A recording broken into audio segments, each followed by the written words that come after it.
पूजाओं का, मंदिर भ्रमण का, तीर्थाटन का, दान पुण्य स्नान का, त्याग तपस्या का फल मिलने जा रहा है। जो ये भगवान के भजन का रास्ता मिलने जा रहा है, ये सोने चांदी हीरे जवाहरात से नहीं मिला करता, मणि माणिक पन्ना पोखराज से भी कोई देने वाला नहीं। जब उस प्रभु की कृपा संतों पर और संतों की कृपा जीवों पर होती है, तब ये चीज मिला करती है। तो बाबा जय गुरुदेव जी महाराज के उपदेश क्या थे, उनकी शिक्षाएं क्या थी, किस रास्ते पर ले जा करके समूचे भूमंडल के लोगों को सुखी संपन्न निरोगी बनाना चाहते थे, उन्हीं शिक्षाओं का, उपदेशों का सारांश यानी निचोड़ प्रस्तुत करती ये चेतावनी आपको सुनाई जा रही है। आप सुनिए, दोहराइए, चिंतन मनन कीजिए। इसी चेतावनी के बाद पूज्य महाराज जी का आगमन सत्संग मंच पर हो जाएगा। तो प्रस्तुत है चेतावनी। जय गुरुदेव। जय गुरुदेव। जय गुरुदेव नारा लगाते चले हैं। जय गुरुदेव नारा लगाते चले हैं। दुखी जन को बाबा जगाते चले हैं। दुखी जन को बाबा जगाते चले हैं। धर्म पुण्य क्या है बताते चले हैं। धर्म पुण्य क्या है बताते चले हैं। कर्म पाप में भी लखाते चले हैं। कर्म पाप बुलाते चले हैं। भटक भूल सबकी मिटाते चले हैं। भटक भूल सबकी मिटाते चले हैं। वो सतनाम क्या है सुनाते चले हैं। वो सतनाम क्या है सुनाते चले हैं। जो सुनते हैं उनको बचाते चले हैं। जो सुनते हैं उनको बचाते चले हैं। जय गुरुदेव नारा लगाते चले हैं। जय गुरुदेव नारा लगाते चले हैं। मना करते हैं मांस मछली न खाना। मना करते हैं मांस मछली न खाना। सुनो भाई बहनों इसे मत पकाना। सुनो भाई बहनों इसे मत पकाना। सभी अंडे बच्चे तू अपने समझना।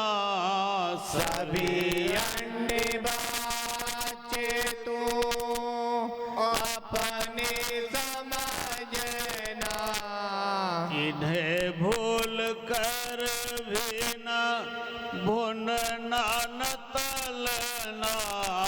इन्हें भूल कर भी न भुनना न तलना।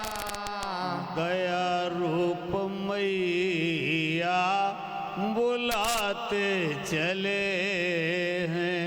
दया रूप मैया बुलाते चले हैं। दुखी जन को बाबा जगाते चले हैं। दुखी जन को बाबा जगाते चले हैं। अगर चाहते तुम प्रभु को हो पाना, चाहते हो तुम प्रभु को पाना, मुसीबत से बचना जगत को बचाना। मुसीबत से बचना जगत को बचाना। मानो जो बातें हैं बाबा बताते, मानो जो बातें हैं बाबा बताते। मुसीबत तो सिर पर क्यों अपने हो लाते। मुसीबत को सिर पर क्यों अपने होते। बचाने को आए बचेंगे भले हैं। बचाने को आए बचेंगे भले हैं। जय गुरुदेव नारा लगाते चले हैं। जय गुरुदेव नारा लगाते चले हैं। है गुरुवर के वारिस इन्हें आजमाओ। गुरुवर के वारिस इन्हें गुरु जी के वारिस इन्हें आजमाओ। गुरु जी के वारिस इन्हें आजमाओ। मिले नाम धन जो लगन से कमाओ। मिले नाम धन जो लगन से कमाओ। नशा नाम का अपने ऊपर चढ़ाए बाहर से भीतर को सुखड़े हैं। यही वो तुम्हारे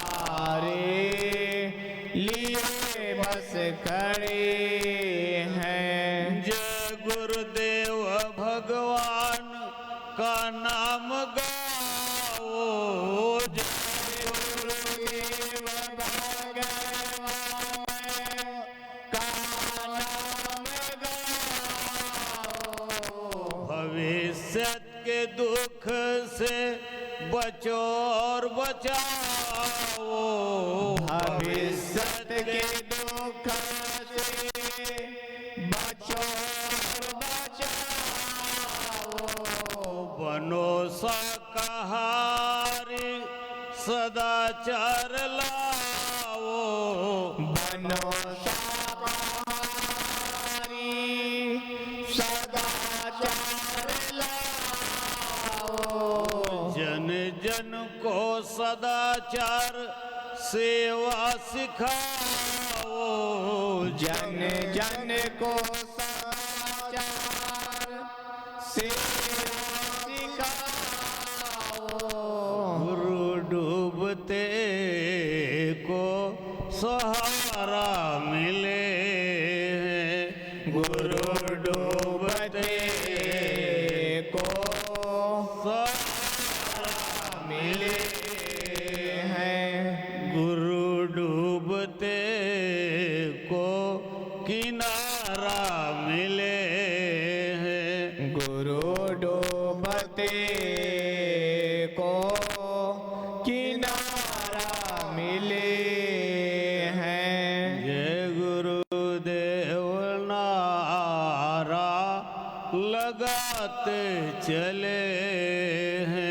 जय गुरुदेव नारा लगाते चले हैं।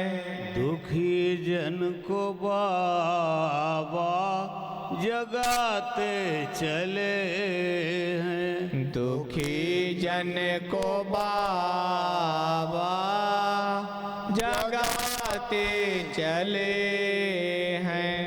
जय गुरुदेव।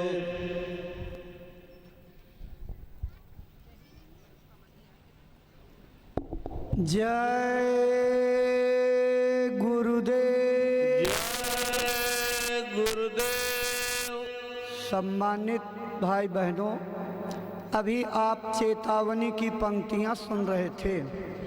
गुरु डूबते को सहारा मिले हैं, गुरु डूबते को किनारा मिले हैं।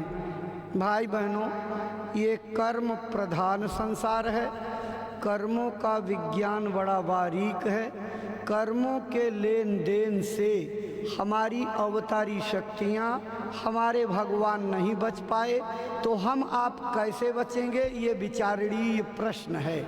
महात्मा इसी बात का संदेश लेकर के आते हैं कि अपने बिगड़े खान पान को, रहन सहन, व्यवहार को बदलिए और जीवन का असली लाभ प्राप्त कर लीजिए। पूज्य महाराज जी का आगमन सत्संग मंच पर होने जा रहा है। आप सभी लोग अपने स्थान पर खड़े होकर के पूज्य महाराज जी का स्वागत, अभिनंदन, वंदन करेंगे। अपने गुरु महाराज के श्री चरणों में श्रद्धा सुमन अर्पित करके दया, कृपा और संभाल की प्रार्थना करते पूज्य महाराज जी।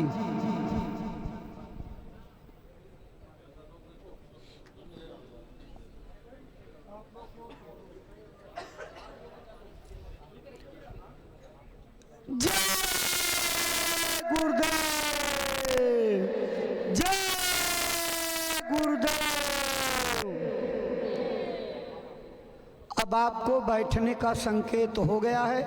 आप अपने स्थान पर सम्मान के साथ बैठ जाइए। आज आपके गांव की धरती पर पूज्य महाराज जी का आगमन परम सौभाग्य की बात है। आप सबकी श्रद्धा भावनाओं को इकट्ठा करके यहाँ के जिम्मेदार, सहयोगी और व्यवस्थापक गण अपने श्रद्धा सुमन अर्पित करके पूज्य महाराज जी का स्वागत, अभिनंदन, वंदन करते हुए और नीचे जय गुरुदेव।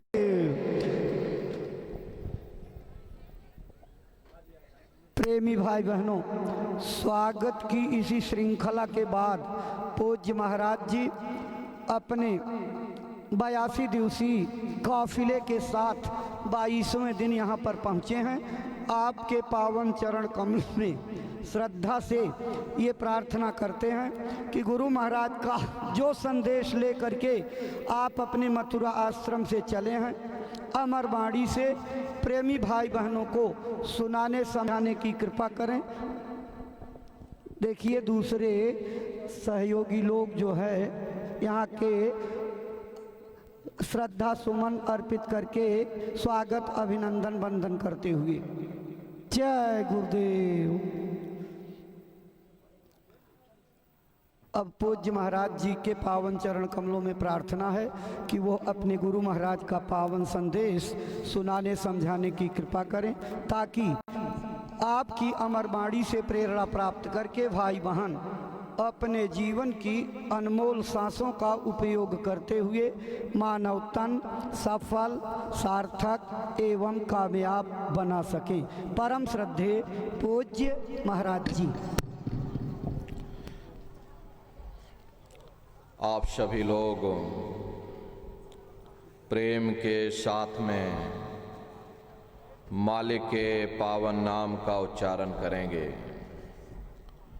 बोलो जय गुरुदेव। जय गुरुदेव। जय गुरुदेव। जय गुरुदेव।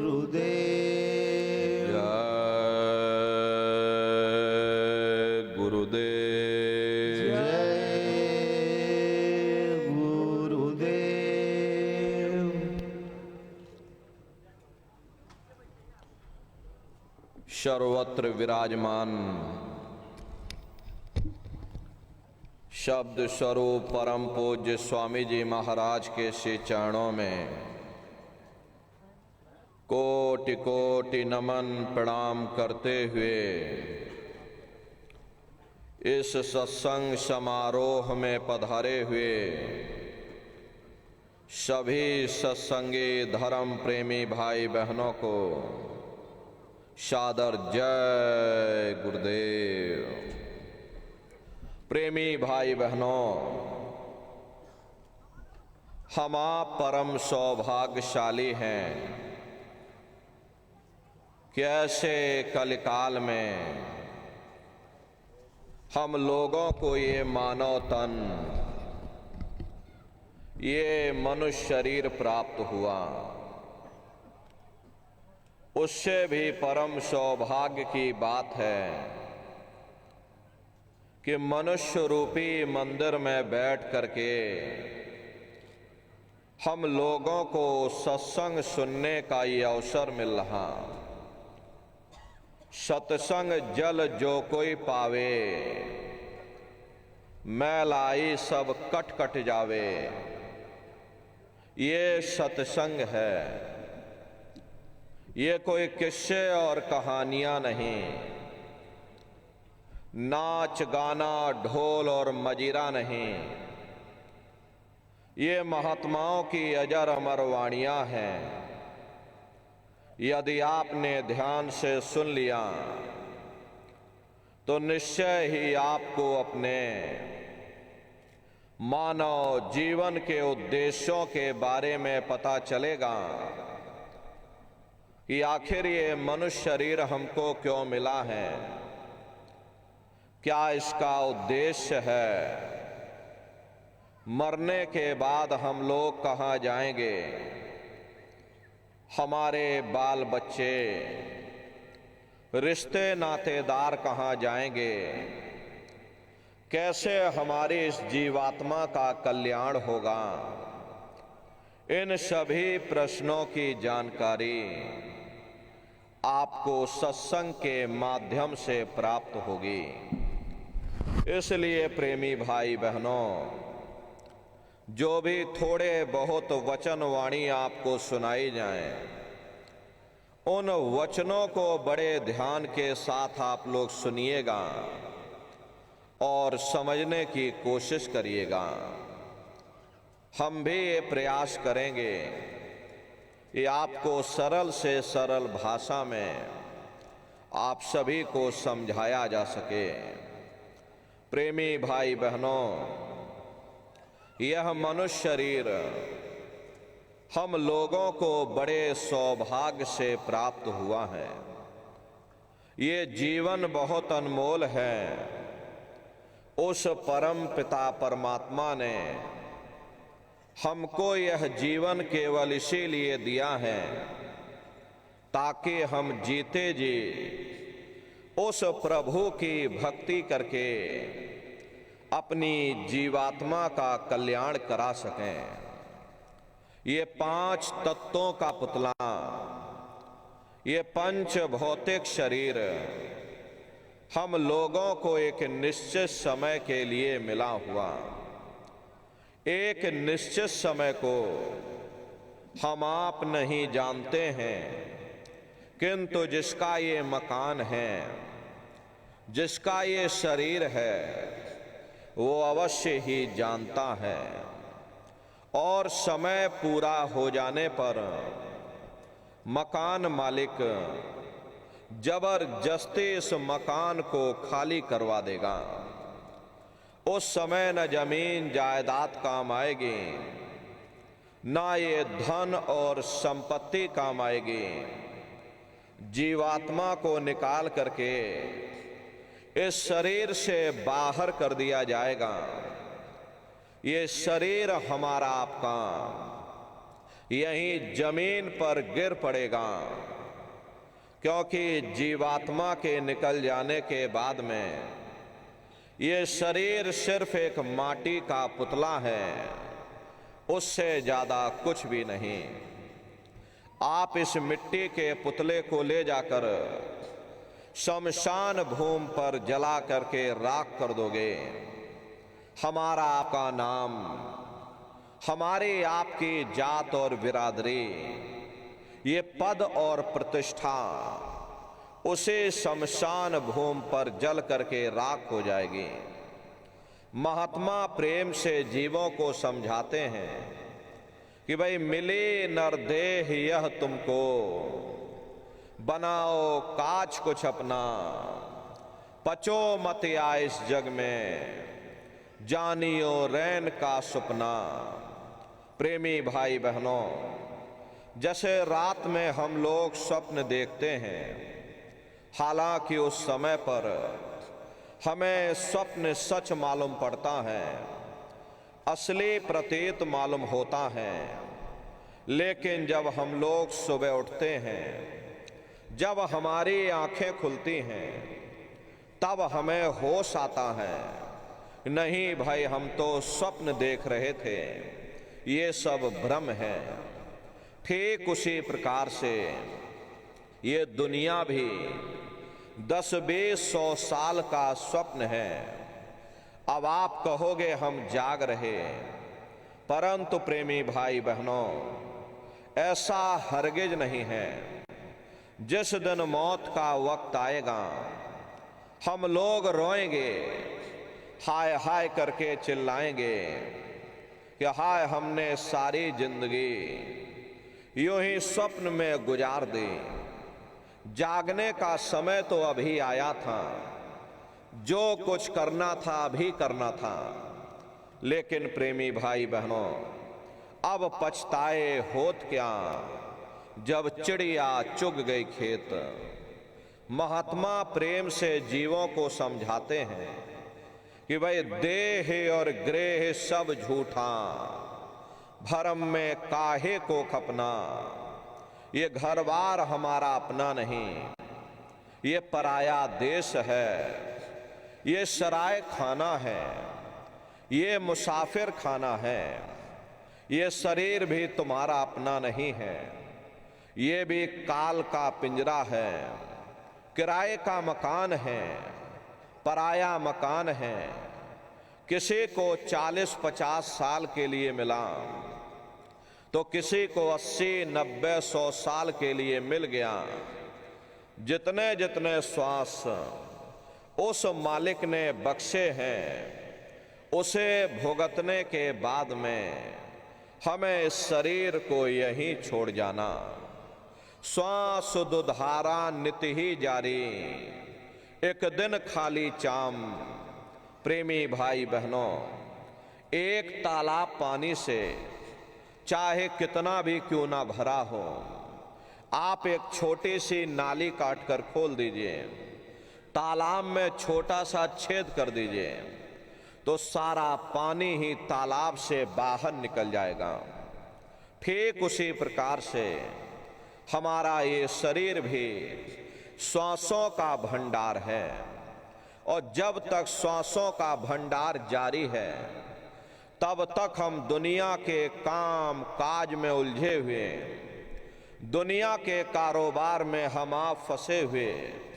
लेकिन जिस वक्त ये श्वासों का भंडार खाली होगा, हरे टेलीफोन खड़क जाएंगे, तार पहुंच जाएंगे, संदेश पहुंच जाएंगे, सब रिश्ते नातेदार, सब कुटुंब परिवार वाले, सब अड़ोस पड़ोस वाले मिनटों सेकंडों में इकट्ठा हो जाएंगे। प्रेमी भाई बहनों, जिस शरीर से तुम इतना प्रेम किया करते थे, साबुन से मल मल करके नहाते थे, उसे कोई एक रात भी घर में रखने को तैयार नहीं होता। कंधों पर लटका करके शमशान भूमि पर छोड़ करके आ जाते। हिंदू लोग तिनका तोड़ाते, जैसे तिनका टूट गया, तेरा मेरा रिश्ता नाता टूट गया। मुसलमान, सिख या ईसाई लोग खाक की मिट्टी कब्र में डाल देते कि जो मेरे लिए खाक की मिट्टी है, वह मेरे लिए तू है। मामूली कष्ट नहीं होता। मौत के समय में घनघोर पीड़ा होती है। जनमत मरत दुसह दुख होई। सहजो बाई ने बयान किया है कि सहजो मौत आईया, अंग अंग दिया तोड़ो, और हिया जरे छाती फटे, उठे पीर घनघोर। गुरु महाराज सत्संग में फरमाते थे कि जैसे 1,00,000 बिच्छू एक साथ मिल करके हमारे शरीर पर डंक मारे, उससे भी लाखों करोड़ों गुना ज्यादा मौत के समय में दर्द होता है। जब मृत्यु आती है तो किस तरह से प्राण निकलते हैं, प्राणों के निकलने की क्या प्रक्रिया होती है, पहले उसे आप अच्छी तरह से समझ लीजिए। सिमटत भास श्वास उठ जावे, और प्राण पति जब सिमट समावे, उस समय हमारी ये श्वासें रुक जाती, शरीर की चेतना पीछे सिमटने लगती। तो सबसे पहले गुदा चक्र टूटता है, क्योंकि गुदा चक्र में पृथ्वी का वास होता है। गुदा चक्र टूट करके ऊपर इंद्रिय चक्र में समा जाता। इंद्रिय चक्र में जल का वास होता, यानी जल ने पृथ्वी को घोल दिया। फिर जब इंद्रिय चक्र टूटेगा तो ऊपर नाभि चक्र में समा जाएगा। नाभि चक्र में अग्नि का वास होता, यानी अग्नि ने फिर जल को सुखा दिया। ये नीचे से सिमटाव होता है, नीचे से ऊपर की ओर सिमटाव होता। पैरों के तलवे से लेकर के ये सिर की चोटी तक सिमटाव होता। फिर जब ये नाभि चक्र टूटेगा तो हृदय चक्र में समा जाएगा। हृदय चक्र में वायु का वास होता, यानी वायु ने अग्नि को अपने में समाहित कर लिया, और इस तरह से वायु आकाश में उड़ गई। ये आंखों की पुतलियां ऊपर पलट जाती हैं, मुंह खुला का खुला रह जाता। महात्मा प्रेम से जीवों को समझाते हैं कि भाई जब यह कर्म कला उपजावे और बुद्धि सुरत की आन दबावे, जब यह जीवात्मा पांचों तत्वों को लांग करके जल पृथ्वी अग्नि वायु आकाश पांचों तत्वों को लांग करके ऊपर आती है, तो काल दाढ़ में आन दबानी, और जब ढर के नैनन से पानी। जब काल अपनी दाढ़ में दबाता है उस समय नेत्रों से पानी निकलता, इंद्रियां टूट टूट करके चकनाचूर हो जाती, सब रिश्ते नातेदार खड़े रह जाएंगे। लगे टकटकी दिखे न भाई, वाह समय को करे सहाय। उस समय जीव टकटकी लगाकर देखता है कि कोई मेरी मदद कर दे, कोई मेरी सहायता कर दे, कोई मुझे बचा ले। लेकिन प्रेमी भाई बहनों, सब नात रिश्तेदार खड़े रह जाते, भाई बंधु सब देखते रह जाते, डॉक्टर वैद्य और हकीम सब घेरे रह जाते हैं, लेकिन उस समय आपको कोई बचा नहीं पाता। यमदूत आते हैं, प्राणों की डोरी को तोड़ देते हैं और जीवात्मा को खींच करके इस शरीर से बाहर कर दिया जाता। जैसे ही जीवात्मा शरीर से अलग हुई, ये शरीर हमारा मिट्टी हो जाता। फिर इस मिट्टी को एक रात अपने घर में कोई रखने को तैयार नहीं होता। अरे आपके कितने भी सगे संबंधी क्यों ना हो, खास नात रिश्तेदार क्यों ना हो, लेकिन एक रात कोई घर में मट्टी रखने के लिए तैयार नहीं होते। कहते भाई जल्दी करो जल्दी करो, अब इनकी शक्ल देखने में हमको डर लग रहा, जल्दी से बाजार से कफन खरीद के लाओ, जल्दी से लकड़ियां खरीद के लाओ, अरे जल्दी से चिता तैयार करो, इनको घर में से जल्दी से उठा ले जाओ, वहीं शमशान भूमि पर जला देना। ये जो घर में इनके कपड़े लत्ते पड़े हुए, अरे इनके कपड़े लत्ते भी उठा ले जाओ, वहीं शमशान भूमि पर जला देना। जिस बिस्तर पर ये लेटे रहे, ये बिस्तर भी अशुद्ध हो गया। अब इनकी छुई हुई चीज हमको घर में एक नहीं चाहिए, इसलिए इनका बिस्तर भी उठा ले जाओ, वहीं शमशान भूमि पर जला देना। लेकिन उसने कोई सोने की अंगूठी पहनी होगी, गले में कोई सोने की चैन पहनी होगी, उसे धीरे से उतार करके जेब में रख लोगे। बस वही एक अशुद्ध नहीं होगा और बाकी सब अशुद्ध हो जाएगा। हरे महात्मा कहते हैं कि भाई कुटुंब परिवार मतलब काम, और बिना धन पास नहीं जाए। ये रिश्ते नातेदार, ये कुटुंब परिवार वाले, ये सब स्वार्थ के संगी साथी हैं। हरे प्रेमी भाई बहनों, आज तुम्हारी जेब में पैसा है तो सब जैसे तैसे तुमसे रिश्ते नातेदारी कायम कर लेंगे। लेकिन अगर आज जेब आपकी खाली हो जाए तो कोई किसी को याद करने वाला नहीं। 13 दिन बाद 13वीं मना दोगे, लड्डू पूड़ी पकवान बना करके खिला दोगे, फिर जाने वाले को कोई याद नहीं करता। अभी बूढ़े बुजुर्गों से पूछा जाए कि भाई क्या तुमको तुम्हारे माँ बाप की याद आती है, तो कहेंगे भाई नहीं आती। अरे क्यों नहीं आती?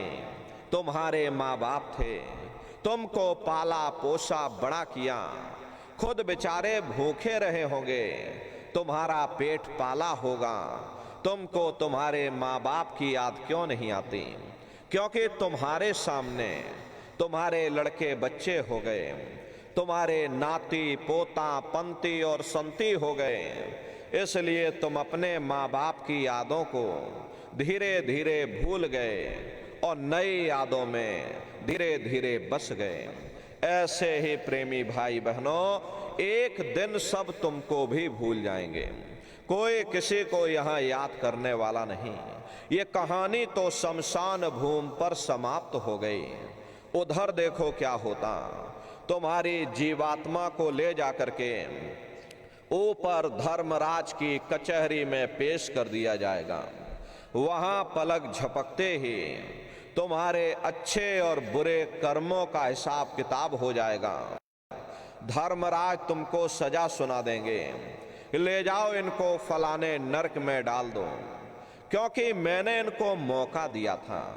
जब ये माँ के गर्भ में उल्टे लटके हुए थे, सिर इनका नीचे था और पैर इनके ऊपर थे, उस समय इन्होंने मुझसे प्रार्थना की थी कि हे परमात्मा, अब प्रभु कृपा करह हुए भांति और सब तज भजन करह दिन राती। कि हे मालिक, इस बार हमको मौका दे दो, इस बार हमको ये मनुष्य शरीर दे दो, हम भजन करेंगे, भक्ति करेंगे, हम अपनी जीवात्मा का कल्याण करेंगे। तो मैंने इनकी प्रार्थना को स्वीकार कर लिया और इनको मैंने सुंदर सा ये मनुष्य शरीर दे दिया और कह करके मैंने भेजा था कि भाई ये मनुष्य शरीर ये किराए का मकान है, ये तुम्हारा अपना नहीं है। अगर ये शरीर तुम्हारा अपना होता तो हमेशा तुम्हारे पास रहता, ये तुम्हारा अपना नहीं। ये मैंने तुमको कुछ समय के लिए किराए का मकान दिया है। हाँ, तुम अपनी जीवात्मा को मेरे किराए के मकान में बैठा करके और मालिक की भक्ति करके अपनी जीवात्मा का कल्याण करा लेना। मैंने कुछ समय के लिए तुम सबको ये किराए का मकान दिया है और जब समय पूरा होगा तो मैं अपने सिपाहियों को भेजूंगा और उस समय पर तुम मेरे किराए के मकान को खाली कर देना। लेकिन इतना ध्यान रखना कि जैसा साफ सुथरा मैंने तुमको ये पंच भौतिक शरीर दिया, ये किराए का मकान दिया, वैसा ही साफ सुथरा तुम मुझको वापस लौटाना।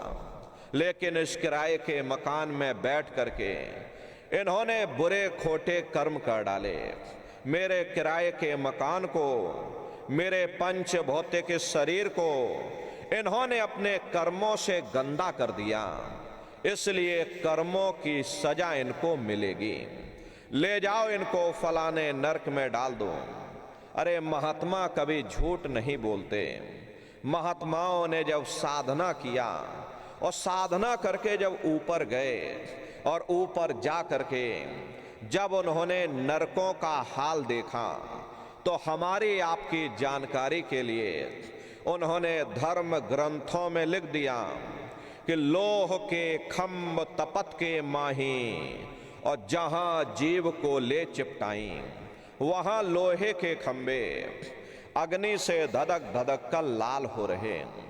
ऐसे खोटे जीवों को उन्हीं खंभों पर लिटा दिया जाता। जीव हाय हाय करके चिल्लाता है, तड़फ तड़फ जीव जुलम बुखारी और तपत खम्भ दुखी उपजे भारी। असहनीय वेदना होती है, असहनीय दुख और दर्द होता। जीव वहां रोता और चिल्लाता रहता। लाखों लाख जोजन मील तक तुम्हारे रोने और चिल्लाने की आवाज जाती है, लेकिन प्रेमी भाई बहनों वहां कोई तुम्हारी पुकार सुनने वाला नहीं, कोई तुम्हारी दर्द भरी आवाज को सुनने वाला नहीं। ये दुर्दशा क्यों हो गई? क्योंकि हम लोग मनमुखी हो गए, मन के कहे पर चलने लग गए। मन के कहे पर चल करके बुरे खोटे कर्म करने लग गए। आज उन्हीं कर्मों का हम आप भोग पा रहे।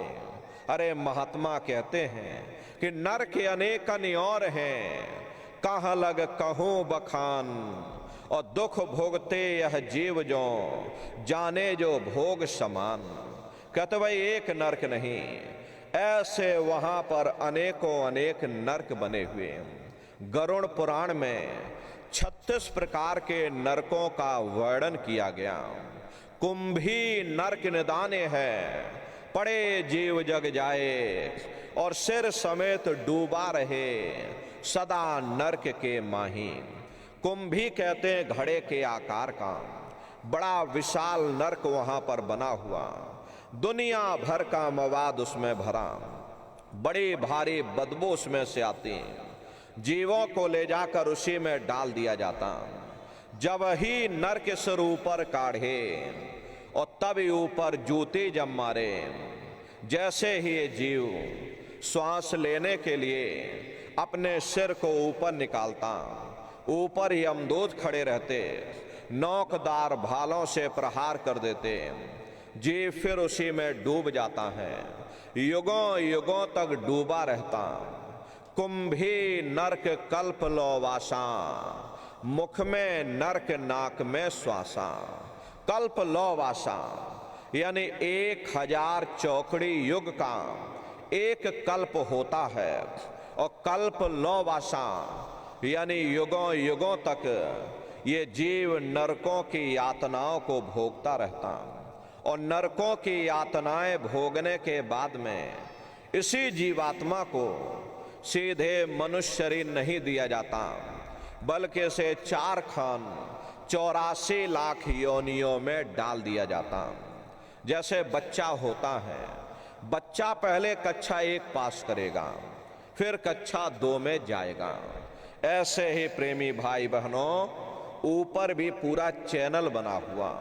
नरकों की यातनाओं को भोगने के बाद में इन्हीं जीवों को 4 खान 84 लाख योनियों में डाल दिया जाता। प्रेमी भाई बहनों ये 4 खान 84 लाख योनियां ये कोई मामूली योनियां नहीं होती। 4 खान का मतलब होता है अंडज पिंडज उपमज स्थावर, ये 4 खाने होती हैं। पहली श्रेणी इन पेड़ पौधों की आती है जिनके अंदर पानी का तत्व मौजूद होता है। कभी ये भी मनुष्य हुआ करते थे, लेकिन आज अपने कर्मों का भोग पा रहे हैं। एक जगह पर बेचारे पेड़ बन के हजारों वर्षों के लिए खड़े हुए। दूसरी श्रेणी कीड़े मकोड़ों की आती है जिनके अंदर पृथ्वी और अग्नि का तत्व मौजूद होता है। तीसरी श्रेणी पंछियों की आती है, चौथी चौपाए जानवरों की आती हैं, और 5वीं स्वयं इंसान की आती हैं। जिसके अंदर पांचों तत्व जल, पृथ्वी, अग्नि, वायु, आकाश, पांचों तत्व मौजूद होते हैं। प्रेमी भाई बहनों, ये 4 खाने हैं, इनकी अलग अलग कुल 84 लाख योनियां होती हैं। अब आप पेड़ पौधों को देखिए तो पीपल का पेड़ अलग है, आम का पेड़ अलग है, नीम का पेड़ अलग है, केले का पेड़ अलग है, संतरे और मौसमी का पेड़ अलग है। ऐसे ही अलग अलग प्रजातियों के कीड़े मकोड़े, अलग अलग प्रजातियों के पशु पंछी, कुल मिलाकर के 84 लाख योनियां हैं। हम दुनिया के जीव नरकों की यातनाओं को भोगने के बाद में इन्हीं 84 लाख योनियों में डाल दिए जाते हैं। मामूली कष्ट नहीं होता।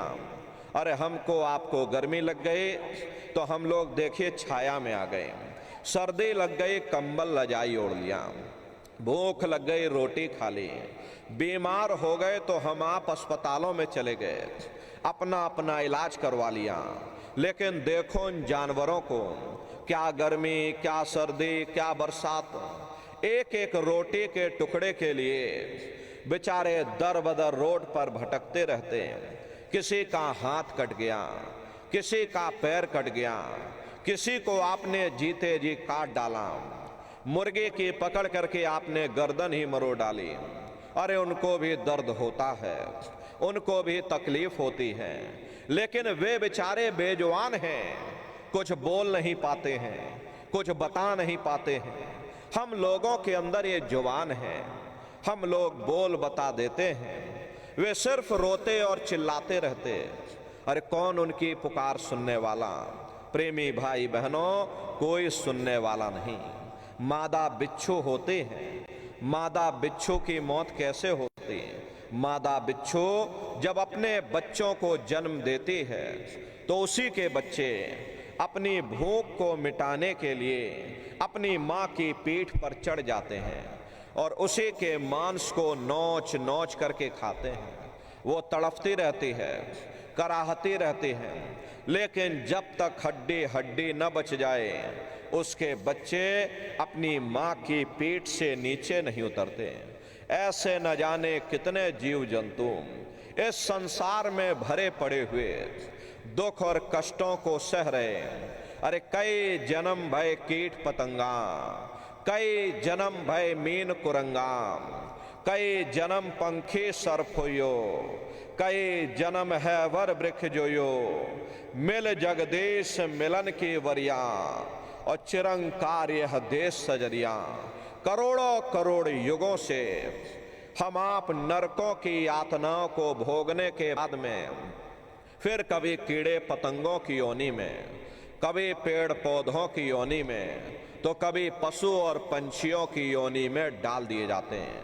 प्रेमी भाई बहनों, 84 लाख योनियों का सबसे जो आखिरी योनि होती है वो गाय और बैल की योनि होती है। गाय स्त्री का रूप लेती है और बैल पुरुष का रूप लेते हैं।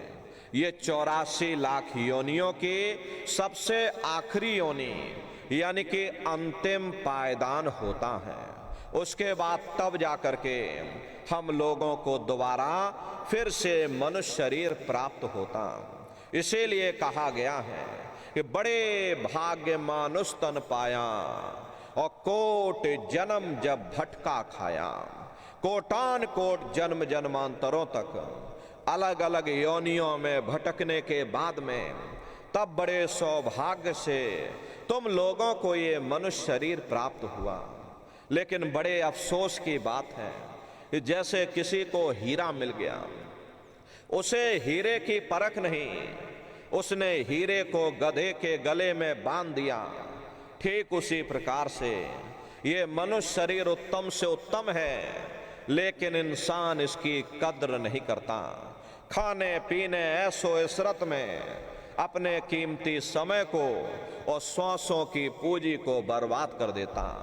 रात गवायो सोए के और दिवस गवायो खाए, और हीरा जन्म मोल था कौड़ी बदले जाए। अरे महात्मा कहते हैं कि भाई बड़े सौभाग्य से तुम लोगों को ये मनुष्य शरीर मिला है। ये वो सीढ़ी है जिस पर चल करके तुम या तो ऊपर जा सकते हो या तुम नीचे जा सकते हो। परमात्मा ने तुमको ये मानव तन, ये मानव शरीर तुमको ये मौका दे दिया, इस मनुष्य रूपी सीढ़ी पर बैठ करके या तुम अमृत को पा जाओ या तुम नरकों चौरासियों में चले जाओ। प्रेमी भाई बहनों, देवता भी शरीर को पाने के लिए तरसते हैं, क्योंकि देवताओं को मुक्ति नहीं है।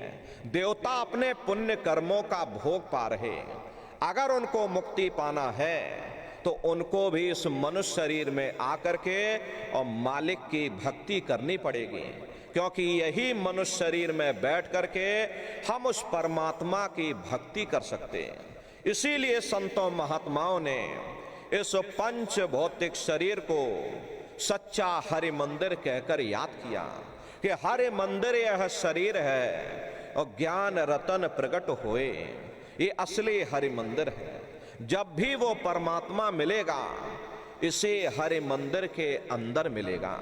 इसे पंच भौतिक शरीर को गुरु नानक साहब ने नर नारायणी देह कहकर याद किया। ये वो देह है जिसमें नारायण स्वयं विराजमान है। वो नारायण जब भी मिलेंगे तुम्हें तुम्हारे अंदर मिलेंगे। यही कबीर साहब ने लिखा है कि ज्यों तिल माही तेल है और ज्यों चकमक में आग, और तेरा साईं तुझ में और जाग सके तो जाग। जिस तरह से तिल में तेल होता है, पत्थर में अग्नि होती है, ठीक उसी तरह से वो मालिक हरेक के घट घट में, हरेक के वजूद के अंदर बैठा हुआ। यही महात्माओं ने लिखा है कि कस्तूरी कुंडल बसे मृग धूड़े बन माही, ऐसे घट घट राम हैं दुनिया देखे नहीं। जिस तरह से हिरन कस्तूरी की खुशबू को बाहर जंगलों में ढूंढता फिरता, हालांकि वो खुशबू उसके नाभि से हो करके आती है, वही हाल हम जीवों का है। हम दुनिया के जीव भी उस परमात्मा की खोज बाहर इस जड़ संसार में कर रहे हैं, लेकिन महात्मा कहते हैं कि भाई मोको कहाँ ढूंढे रे बंदे, मैं तो तेरे पास में, और ना तीरथ में ना मूरत में, मैं तो हूँ विश्वास में। ना मैं तीरथ में मिलूंगा, ना मैं मूरत में मिलूंगा, ना मैं अन्य किसी कर्म कांड में मिलूंगा, ना मैं ग्रंथों में मिलूंगा, ना मैं पोथियों में मिलूंगा, और ना ही मैं इन किताबों में मिलूंगा। चाहे सारी उम्र बैठ करके तुम ढोलक मजीरा बजा बजा करके उन चौपाइयों को गाते रहो, उन किताबों को पढ़ते रहो, अरे मैं जब भी मिलूंगा तो मैं तुम्हारे अंदर मिलूंगा। प्रेमी भाई बहनों, बड़ी सीधी सी बात है, ये अगर खाना बनाने की किताब सारी उम्र बैठ करके तुम पढ़ते ही रहोगे कि भाई खाना ऐसे बनता है और खाना वैसे बनता है, और खाने में नमक डाला जाता है और खाने में तेल डाला जाता है, तो कभी तुम्हारा पेट नहीं भर सकता। जब तक आप खाना बनाओगे नहीं, उसे स्वयं खाओगे नहीं, कभी तुम्हारा पेट नहीं भर सकता। हम वेदों की निंदा नहीं करते, हम ग्रंथों की निंदा नहीं करते, हम गीता कुरान और बाइबल की निंदा नहीं करते। वेद शास्त्र गीता कुरान और बाइबल कहती है कि भाई मनुष्य के अंदर अंड खंड ब्रह्मांड है, स्वयं वो परमात्मा इसके अंदर बैठा हुआ। चलो अंदर चलो, अंदर चल करके उस परमात्मा का दर्शन दीदार करो। अब सवाल ये उठता है, भाई आखिर हम अपने अंदर जा करके उस परमात्मा का दर्शन कैसे करेंगे? तो इसके लिए महात्माओं ने केवल 3 साधन बताए। साधन 3 सार्युन वर्णे, और साधन सब थोथे मान। इस कलयुग में उस मालिक को प्राप्त करने के लिए महात्माओं ने केवल 3 साधना बताई। पहला है सुमरन, दूसरा है ध्यान, और तीसरा है भजन। सुमरन कहते हैं मालिक को याद करना, ध्यान कहते हैं अपनी दृष्टि को एकाग्र करना, अपनी दिव्य दृष्टि को खोलना, और भजन कहते हैं कान में उंगली डाल करके उस शब्द को सुनना, उस नाम को सुनना, उस देववाणी आकाशवाणी को सुनना जो 24 घंटे तुम्हारे अंदर गूंज रही। प्रेमी भाई बहनों, ये सुरत शब्द नाम योग की साधना है। जितने भी महात्मा धरती पर आए उस मालिक को पाया, सुरत शब्द नाम योग की साधना करके ही पाया। सबसे पहले कबीर साहब आए, कबीर साहब ने सुरत शब्द नाम योग की साधना जारी की। उसके बाद गुरु नानक साहब आए, गुरु नानक साहब ने भी सुरत शब्द नाम योग की साधना जारी की। उसके बाद और भी महात्मा आए, कबीर, नानक, ददू दरिया, भीखा, रविदास, पलटू, जगजीवन। चित्रकूट में आप चले जाइए, गोस्वामी जी महाराज जिन्होंने रामचरित्र मानस बनाई है, जिसका पाठ आप सभी लोग करते हो, उन्होंने भी उस मालिक को पाया, सुरत शब्द नाम योग की साधना करके ही पाया। राजस्थान की धरती पर देखो मीराबाई हुई, सहजोबाई हुई, उन्होंने भी उस मालिक को पाया, तो सुरत शब्द नाम योग की साधना करके ही पाया। प्रेमी भाई बहनों, ये सुरत शब्द नाम योग की साधना है। इस साधना की 3 क्रियाएं हैं, सुमरन, ध्यान और भजन। तो कैसे आप लोग सुमरन करोगे, कैसे आप लोग ध्यान करोगे और कैसे आप लोग भजन करोगे, बैठ करके अच्छी तरह से समझिएगा और फिर घर पर जा करके करिएगा। तो सबसे पहले सुमरन कैसे किया जाएगा? सुमरन करने के लिए एक माला आप लोग ले लेना। ये देखिए प्रेमी भाई बहनों, 108 दाने की ये माला है। अपने अपने घरों में बैठ करके बाहर से अपनी आंख को बंद कर लेना और दोनों आंखों के मध्य भाग में अपने ध्यान को रोक करके और दाने दाने पर जय गुरुदेव नाम का उच्चारण करिएगा। हर दाने पर जय गुरुदेव नाम, हर दाने पर जय गुरुदेव नाम, जय गुरुदेव, जय गुरुदेव, जय गुरुदेव, जय गुरुदेव, कुल 108 बार करिएगा। दोबारा इसी जगह फिर वापस आ जाओगे। जब आप जय गुरुदेव नाम का उच्चारण करोगे तो दोनों आंखों के मध्य भाग में अपने ध्यान को रोक करके और दाने दाने पर जय गुरुदेव नाम का उच्चारण करिएगा। जिसको आप याद कर रहे हो, एक समय ऐसा आएगा वो अंतर में तुम्हारे सामने प्रकट हो जाएगा। उसके स्वरूप को देख लेना, फिर उसी के स्वरूप को याद करके जय गुरुदेव नाम का सुमरन सभी नए प्रेमी भाई बहन करिएगा। दूसरी बार फिर यहीं से जय गुरुदेव नाम का सुमरन, तीसरी बार फिर यहीं से जय गुरुदेव नाम का सुमरन। इस तरह से कुल 8 बार जय गुरुदेव नाम का सुमरन सभी नए प्रेमी भाई बहन करिएगा। 8 बार करने के बाद ये माला आप रख देना। प्रेमी भाई बहनों, ये जय गुरुदेव नाम किसी साधारण इंसान का नाम नहीं है, ये स्वयं उस अनामी महाप्रभु का नाम है। समय समय पर संत महात्मा अपने अपने समय पर आकर के अपनी साधना के द्वारा उस मालिक के नाम को जगाते हैं, उस मालिक के नाम को सिद्ध करते हैं।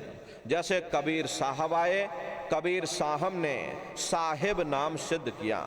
गुरु नानक साहब आए, गुरु नानक साहब ने वाह गुरु नाम सिद्ध किया। गोस्वामी जी महाराज आए, उन्होंने राम नाम सिद्ध किया। मीराबाई आए, उन्होंने गिरधर नाम सिद्ध किया। सूरदास जी महाराज आए, उन्होंने श्याम नाम सिद्ध किया। इसी तरह से हमारे गुरु महाराज जय गुरुदेव नाम सिद्ध करके गए। जय गुरुदेव नाम का जहाज लगा कर गए। अगर इस जहाज पर सारी दुनिया बैठेगी, ये जहाज सारी दुनिया को पार करेगा। नए जीवों के लिए नामदान की प्रक्रिया को और सरल से सरल किया गया। वरना बहुत से पुराने पुराने प्रेमी हैं, और अगर उनसे पूछ लिया जाए कि भाई जरा नाम, रूप, स्थान, गाजे बाजे बता दो, वो तक भूल जाते हैं। अब इतने पुराने हो करके आज तक याद नहीं कर पाए, बड़ा भारी दोष लगता है। इसीलिए नए जीवों के लिए नामदान को और सरल से सरल किया गया। बहुत से बगैर पढ़े लिखे लोग बैठते हैं, बूढ़े बुजुर्ग हैं, बच्चे बच्चियां हैं, आसानी से आप लोग समझ जाओ, सुमरन ध्यान भजन कर सको। इसीलिए प्रेमी भाई बहनों, इस रास्ते को सरल करने की मौज उठी। इसलिए जय गुरुदेव नाम का सुमरन सभी नए प्रेमी भाई बहन करिएगा। एक साध है सब सद है, और सब साध है सब जाए। पहले अपने गुरु की उंगली पकड़ लो, क्योंकि गुरु तुम्हारा सच्चा रहबर है। गुरु बिन भव निज तरह न कोई, गुरु के बगैर कोई भी जीवात्मा इस भव सागर से पार नहीं जा सकती। अरे राम ने भी गुरु किया, कृष्ण ने भी गुरु किया। गुरु गोविंदो खड़े काके लागो पाई, और बलिहारी गुरु आपने जिन गोविंदियो बताई। महिमा उन्हीं की है जिन्होंने गोविंद को लखा दिया। इसीलिए कहा जाता है कि गुरुर ब्रह्मा गुरुर विष्णु गुरुर्देवो महेश्वरः गुरुर साक्षात पर ब्रह्म तस्मै श्री गुरुवे नमः। तीन लोक नौ खंड में गुरु से बड़ा न कोई, करता करे न कर सके, और गुरु करे सो होई। इसलिए प्रेमी भाई बहनों, साधना करने से पहले जय गुरुदेव नाम का सुमरन सभी नए प्रेमी भाई बहन करिएगा। सुमरन करने के बाद में फिर आप ध्यान पर बैठिएगा। दूसरा है ध्यान, और ध्यान कहते हैं दृष्टि को एकाग्र करना, अपनी दिव्य दृष्टि को खोलना, अपने शिव नेत्र को खोलना। कैसे ध्यान करोगे जरा अच्छी तरह से समझ लीजिए। अपने अपने घरों में पलथी मार करके आप लोग बैठिएगा। शरीर को टाइट मत करिएगा। बहुत से प्रेमी क्या करते हैं, शरीर को बिल्कुल टाइट कर देते हैं। यदि आप अपने शरीर को टाइट कर दोगे तो ये शरीर आपका थक जाएगा और फिर शरीर ढीला पड़ जाएगा। इसलिए पहले से ही अपने शरीर को बिल्कुल ढीला छोड़ देना। जितना आराम से आप बैठोगे उतना आपके लिए अच्छा रहेगा। तो ढीले बदन से आराम से बैठिएगा। आंखों को धीरे से बंद कर देना। दोनों आंखों के मध्य भाग में दूर सामने देखिएगा, सामने आपको अंधेरा दिखाई पड़ेगा। जब आप अपनी बाहर की आंख को बंद कर लोगे और अंतर में सामने देखोगे तो सामने आपको अंधेरा दिखाई देगा। बस उसी अंधेरे में एक जगह पर अपनी दृष्टि को एकाग्र करिएगा। होशियारी यही रहे ये आंखों की पुतलियां हिलने ना पाए। शुरुआती समय में ये आंखों की पुतलियां अंदर अंदर हिलेंगी, लेकिन जब आप अभ्यास करते रहोगे, करत करत अभ्यास ते जड़मत होत सुजान, जब अभ्यास करते रहोगे तो आंखों की पुतलियां हिलना बंद हो जाएंगी। तो दूर सामने अंधेरे में एक जगह पर अपनी दृष्टि को एकाग्र करिएगा, या उस अंधेरे को ही आप देखते रहना। एक टक हो करके सामने अंधेरे को देखते रहिएगा। दृष्टि अपने आप अंधेरे में एकाग्र हो जाएगी। उस समय किसी के बारे में सोचना नहीं, किसी के बारे में विचार मत करिएगा। शरीर को बिल्कुल हिलाना डुलाना नहीं। ये विचार करने की आदत हमारे अंदर पहले से पड़ी हुई है। हम किसी भी व्यक्ति को देखते हैं तो देखने से पहले ही हम उसके बारे में विचार करने लग जाते हैं, और ये जो विचार हैं यही ध्यान में बाधक बन जाते हैं। कोशिश ये करना कि जब आप ध्यान पर बैठो मन में कोई विचार ना आने पाए, निर्विचार हो करके, शून्य हो करके। अच्छा, जितनी गहराई से आप उस अंधेरे को देखोगे उतना ही धीरे धीरे विचार आपके शून्य होते चले जाएंगे। तो दूर सामने अंधेरे में एक जगह पर अपनी दृष्टि को रोकिएगा। उस अंधेरे को आप देखते रहना, शरीर को बिल्कुल हिलाना डुलाना नहीं। जितना समय आप दे सको आप उस अंधेरे को देखने में अपना समय लगा देना। एक जगह बैठ करके आंखों को धीरे बंद कर देना, दोनों आंखों के मध्य भाग में दूर सामने अंधेरा दिखाई देगा। बस उसी अंधेरे को आप देखते रहना। देखते देखते देखते देखते आपकी दृष्टि अंधेरे में एकाग्र हो जाएगी, और जैसे ही आपकी दृष्टि उस अंधेरे में एकाग्र होगी तो सुई की नोक के बराबर काले में भी काला बिंदु बड़ा चमकीला बिंदु होगा, तारे की तरह चम चम चम चम चमकेगा, वो सामने आपको दिखाई पड़ जाएगा। और जब वो चमकदार बिंदु सामने दिखाई पड़ जाए तब आप अपनी दृष्टि को उस बिंदु पर एकाग्र कर देना। जब आप अपनी दृष्टि बिंदु पर एकाग्र कर दोगे तो वही बिंदु दरवाजा है, उसी को हरि का द्वार यानी कि हरिद्वार कहा गया। जब आप अपनी दृष्टि को उस बिंदु पर एकाग्र कर दोगे तो वो बिंदु फट जाएगा, वो दरवाजा खुल जाएगा, ये शिव नेत्र खुल जाएगा, ये दिव्य दृष्टि खुल जाएगी और आप दरवाजे के अंदर दाखिल हो जाओगे। प्रेमी भाई बहनों, एक बार ये दिव्य दृष्टि खुल जाए फिर क्या भूत, क्या भविष्य और क्या वर्तमान, कोई भेद आपसे गुप्त नहीं रहेगा। लाखों वर्ष पहले क्या हुआ था, भविष्य में क्या होने वाला है, आप बैठ करके ध्यान में सब कुछ देख सकते हो। तो यह है ध्यान करने का तरीका।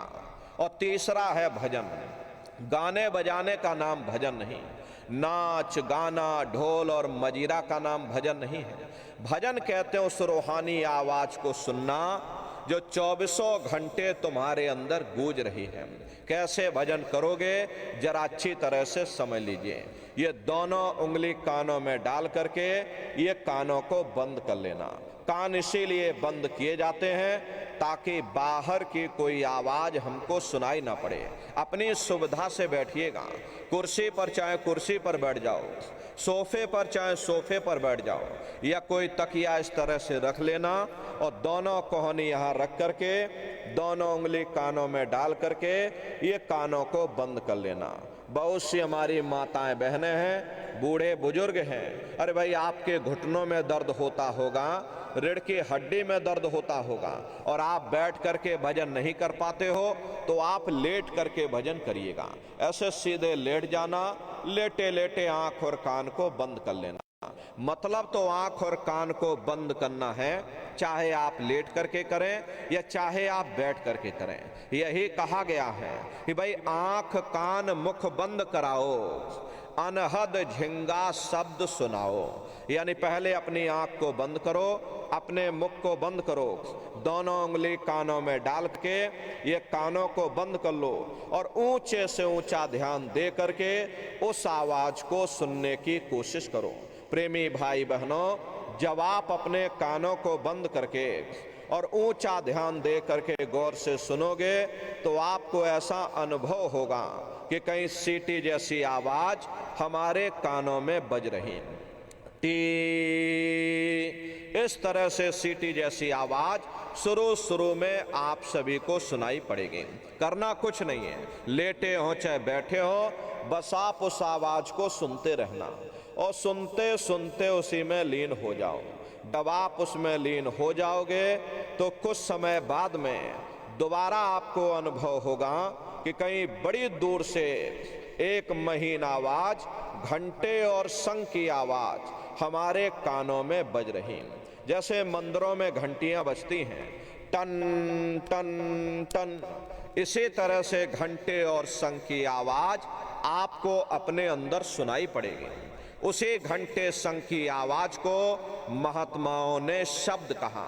अरे आपके धर्म पुस्तकों में लिखा हुआ है कि पोथी पढ़ पढ़ जग मुआ, पंडित भया न कोई, और 2.5 अक्षर प्रेम का पढ़े सो पंडित हुई। दुनिया वाले कहते हैं कि 2.5 अक्षर का मतलब प्रेम है। अरे प्रेम नहीं है, प्रेम में तो मात्रा लगी हुई है। यहाँ पर जिस 2.5 अक्षर का वर्णन उन महात्माओं ने किया था वो है शब्द शा, आदा, बा और दा। उसे शब्द को महात्माओं ने नाम कहा। कलयुग जोग न यज्ञ न ज्ञाना, एक आधार नाम गुण गाना। कलयुग में न योग है, न यज्ञ है, न ये ज्ञान है, तो कलयुग में क्या है? आपके धर्म ग्रंथों में लिखा हुआ है कि कलयुग केवल नाम आधारा और सुमेर सुमेर नर उतरहि पारा। कलयुग में केवल नाम का आधार है, वो नाम तुम्हारे अंदर 24 घंटे गूंज रहे। उसी घंटे संग की आवाज को महात्माओं ने शब्द या नाम कहा। उसी घंटे संग की आवाज को ईसा मसीह साहब ने वर्ड या लागस कहकर याद किया। उसी घंटे संग की आवाज को गुरु नानक साहब ने अनहद वाणी कहकर याद किया। उन अलग अलग महात्माओं ने अपनी अपनी भाषा में हम लोगों को समझाने की कोशिश की है कि भाई वो घंटे संग की आवाज तुम्हारे सबके अंदर गूंज रही है, वो आवाज आपको सुनाई पड़ेगी। लेकिन शुरुआती समय में आपको ऐसा मालूम पड़ेगा कि कहीं बड़ी दूर पर घंटियां बज रही, टन टन टन, लेकिन सुनाई हर एक को पड़ेगी। प्रेमी भाई बहनों, जब घंटे और शंख की आवाज आपको सुनाई पड़ने लग जाए तब आप उस आवाज को पकड़ लेना, उसको आप सुनने लग जाना। और जब आप उसको सुनने लग जाओगे तो वो आवाज धीरे धीरे बढ़ना शुरू होगी और बढ़ते बढ़ते इस कदर बढ़ेगी ये आपके रोम रोम में घंटे और शंख की आवाज गूंजने लग जाएगी। बड़ी घनघोर आवाज होती है, बड़ी मधुर वो आवाज होती है। ये दुनिया भर के गाने आप लोग बाहर सुनते हो, उस रूहानी संगीत के सामने ये दुनिया के संगीत कुछ नहीं है। जब आप उस रूहानी संगीत को सुनोगे इतना भारी आनंद आपके ऊपर छा जाएगा, इतनी खुशी आपको होगी, ऐसा नशा आपके ऊपर चढ़ जाएगा ये आप सारी दुनिया को भूल जाओगे, इतना आप उस आवाज में खो जाओगे। प्रेमी भाई बहनों, शंकर भगवान को वही नशा चढ़ा था। शंकर भगवान कोई गांजा भांग नहीं पीते थे। ये तो हमने आपने शंकर भगवान को भी बदनाम कर दिया कि शंकर भगवान गांजा भांग पीते थे तो चलो हम भी गांजा भांग पिएंगे। लेकिन प्रेमी भाई बहनों, शंकर भगवान ने कभी गांजा भांग नहीं पिया। शंकर भगवान जिस नशे में लीन रहते थे वो नाम का नशा था, वो ध्यान का नशा था, वो भक्ति का नशा था। जब आप उस आवाज को सुनोगे तो आपको भी वो नशा चढ़ जाएगा, क्योंकि उस आवाज में चुंबक है। जब आप उस आवाज को सुनोगे तो वो आवाज आपको अपनी ओर खींचेगी और जब खिंचाव होगा तो जीवात्मा का फैला हुआ प्रकाश ये 9 दरवाजों से सिमटने लगेगा। अब ये 9 दरवाजे कौन कौन से हैं? देखो प्रेमी भाई बहनों, अच्छी तरह समझिएगा, ये बहुत बड़ा विज्ञान है। दुनिया का विज्ञान जब समाप्त हो जाएगा तो ये विज्ञान प्रारंभ होगा। तो 9 दरवाजे कौन कौन से हैं? 2 आंख, 2 कान, 2 नाक के सुराख, 1 मुंह और 2 मलमूत्र का रास्ता, ये शरीर के 9 दरवाजे हैं। सबसे पहला दरवाजा गुदा चक्र आता है। गुदा चक्र में गणेश जी वास करते हैं। गणेश जी वहां के मालिक हैं। ये 4 दल का कवल है। यहाँ पर पृथ्वी तत्व पाया जाता है। उसके ऊपर इंद्रिय चक्र आता है। इंद्रिय चक्र में ब्रह्मा जी वास करते हैं।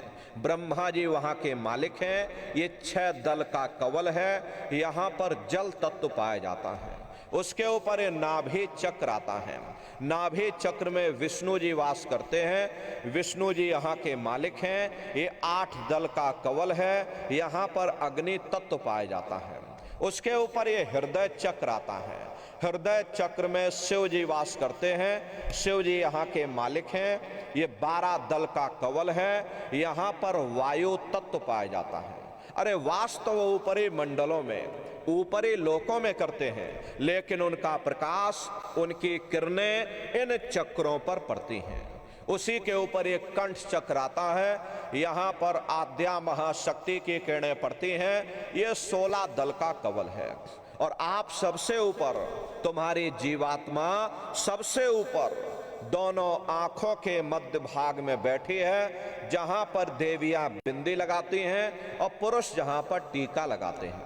ये बिंदी और टीका यहाँ पर हम लोग इसीलिए लगाते हैं क्योंकि यहीं पर हमारी जीवात्मा बैठी है, उसका श्रृंगार किया जाता है। ये 10वां द्वार है।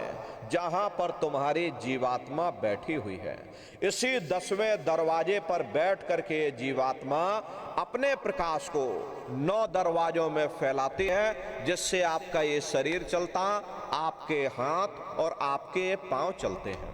जब आप लोग भजन करोगे और घंटे शंख की आवाज को सुनोगे तो उस आवाज में चुंबक है, वो आवाज आपको खींचेगी, और जब खिंचाव होगा तो जीवात्मा का फैला हुआ प्रकाश 9 दरवाजों से सिमट करके यहीं 10वें दरवाजे पर इकट्ठा हो जाएगा।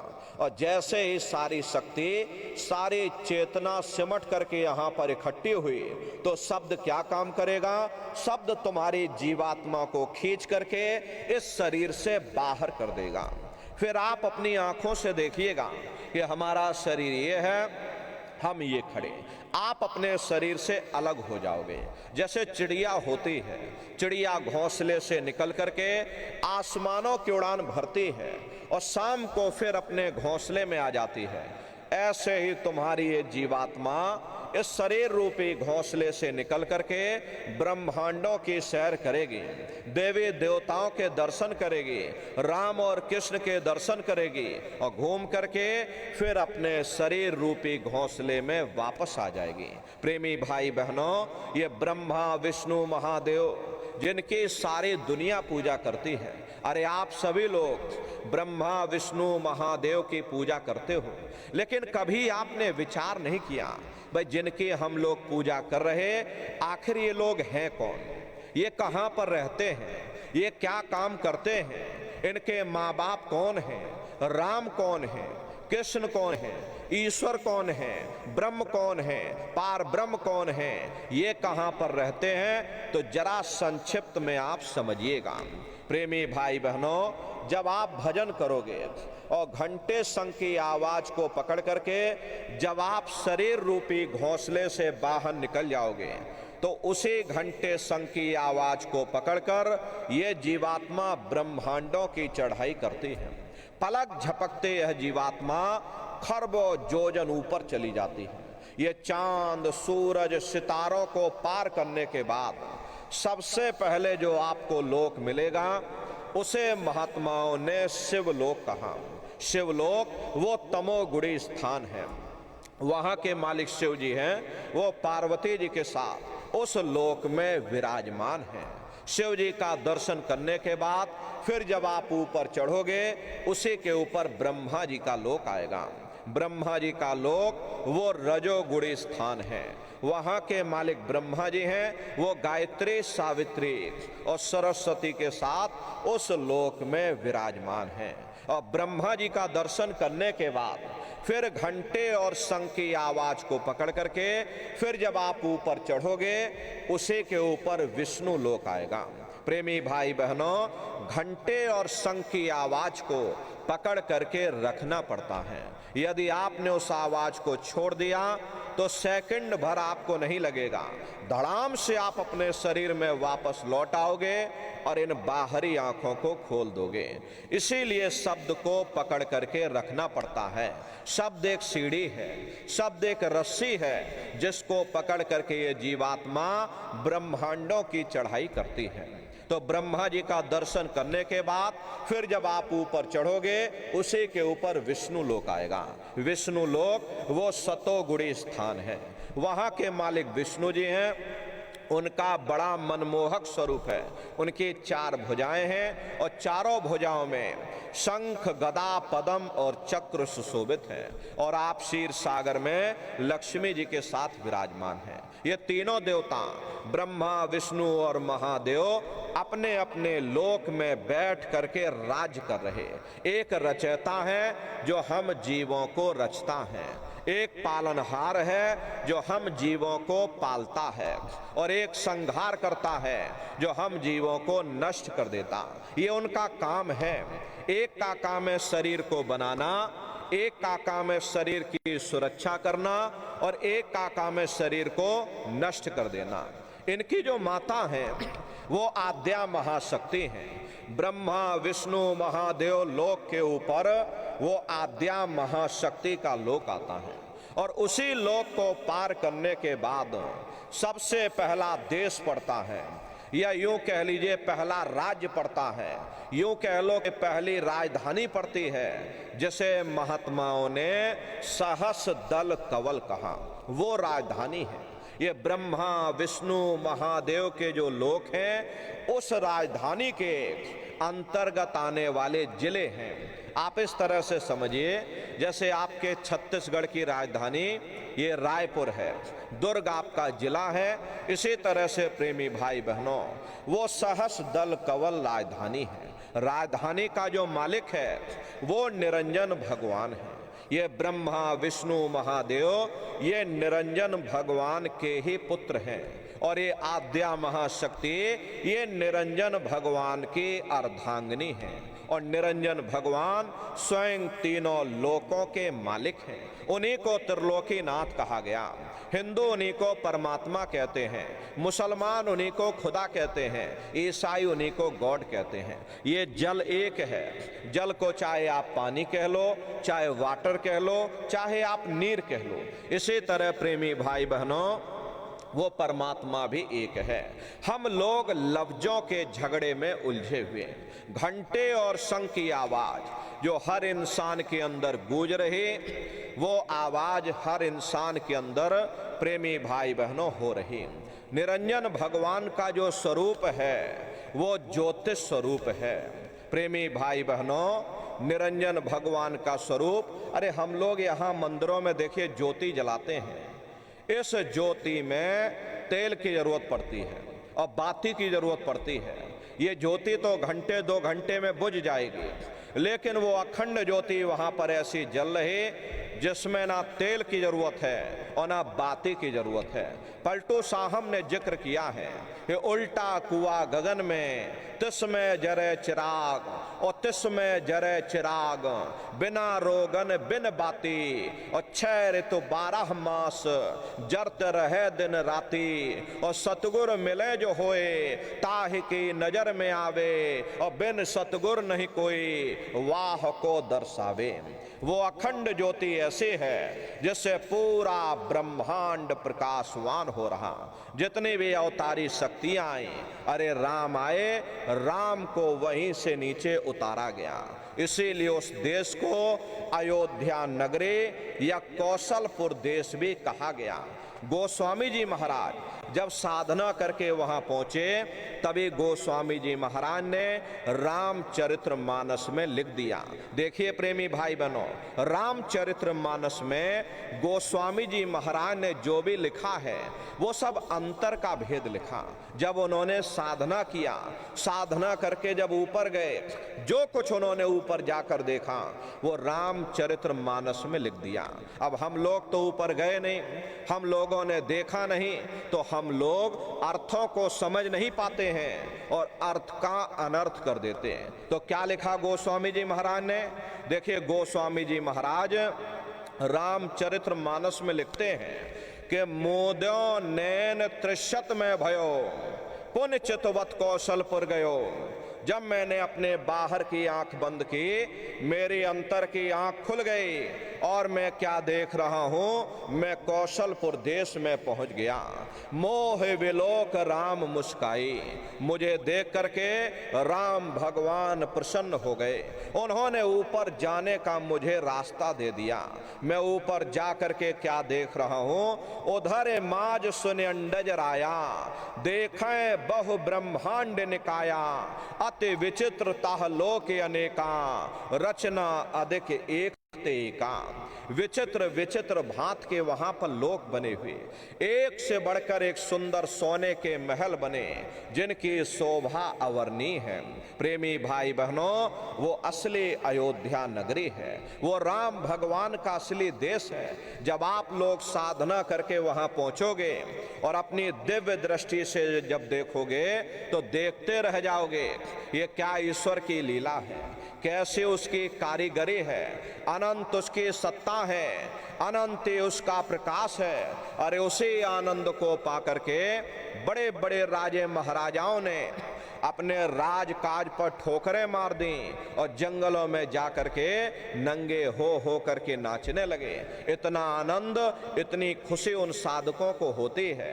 अरे मीराबाई को जब वो दौलत मिल गई, मीराबाई ने अपना राजपाट छोड़ दिया और मीराबाई कहने लगी, मैं मिल जाए पाए पीऊ अपना और तब मेरे पीर बुझानी, मेरा सुरत शब्द सहलानी।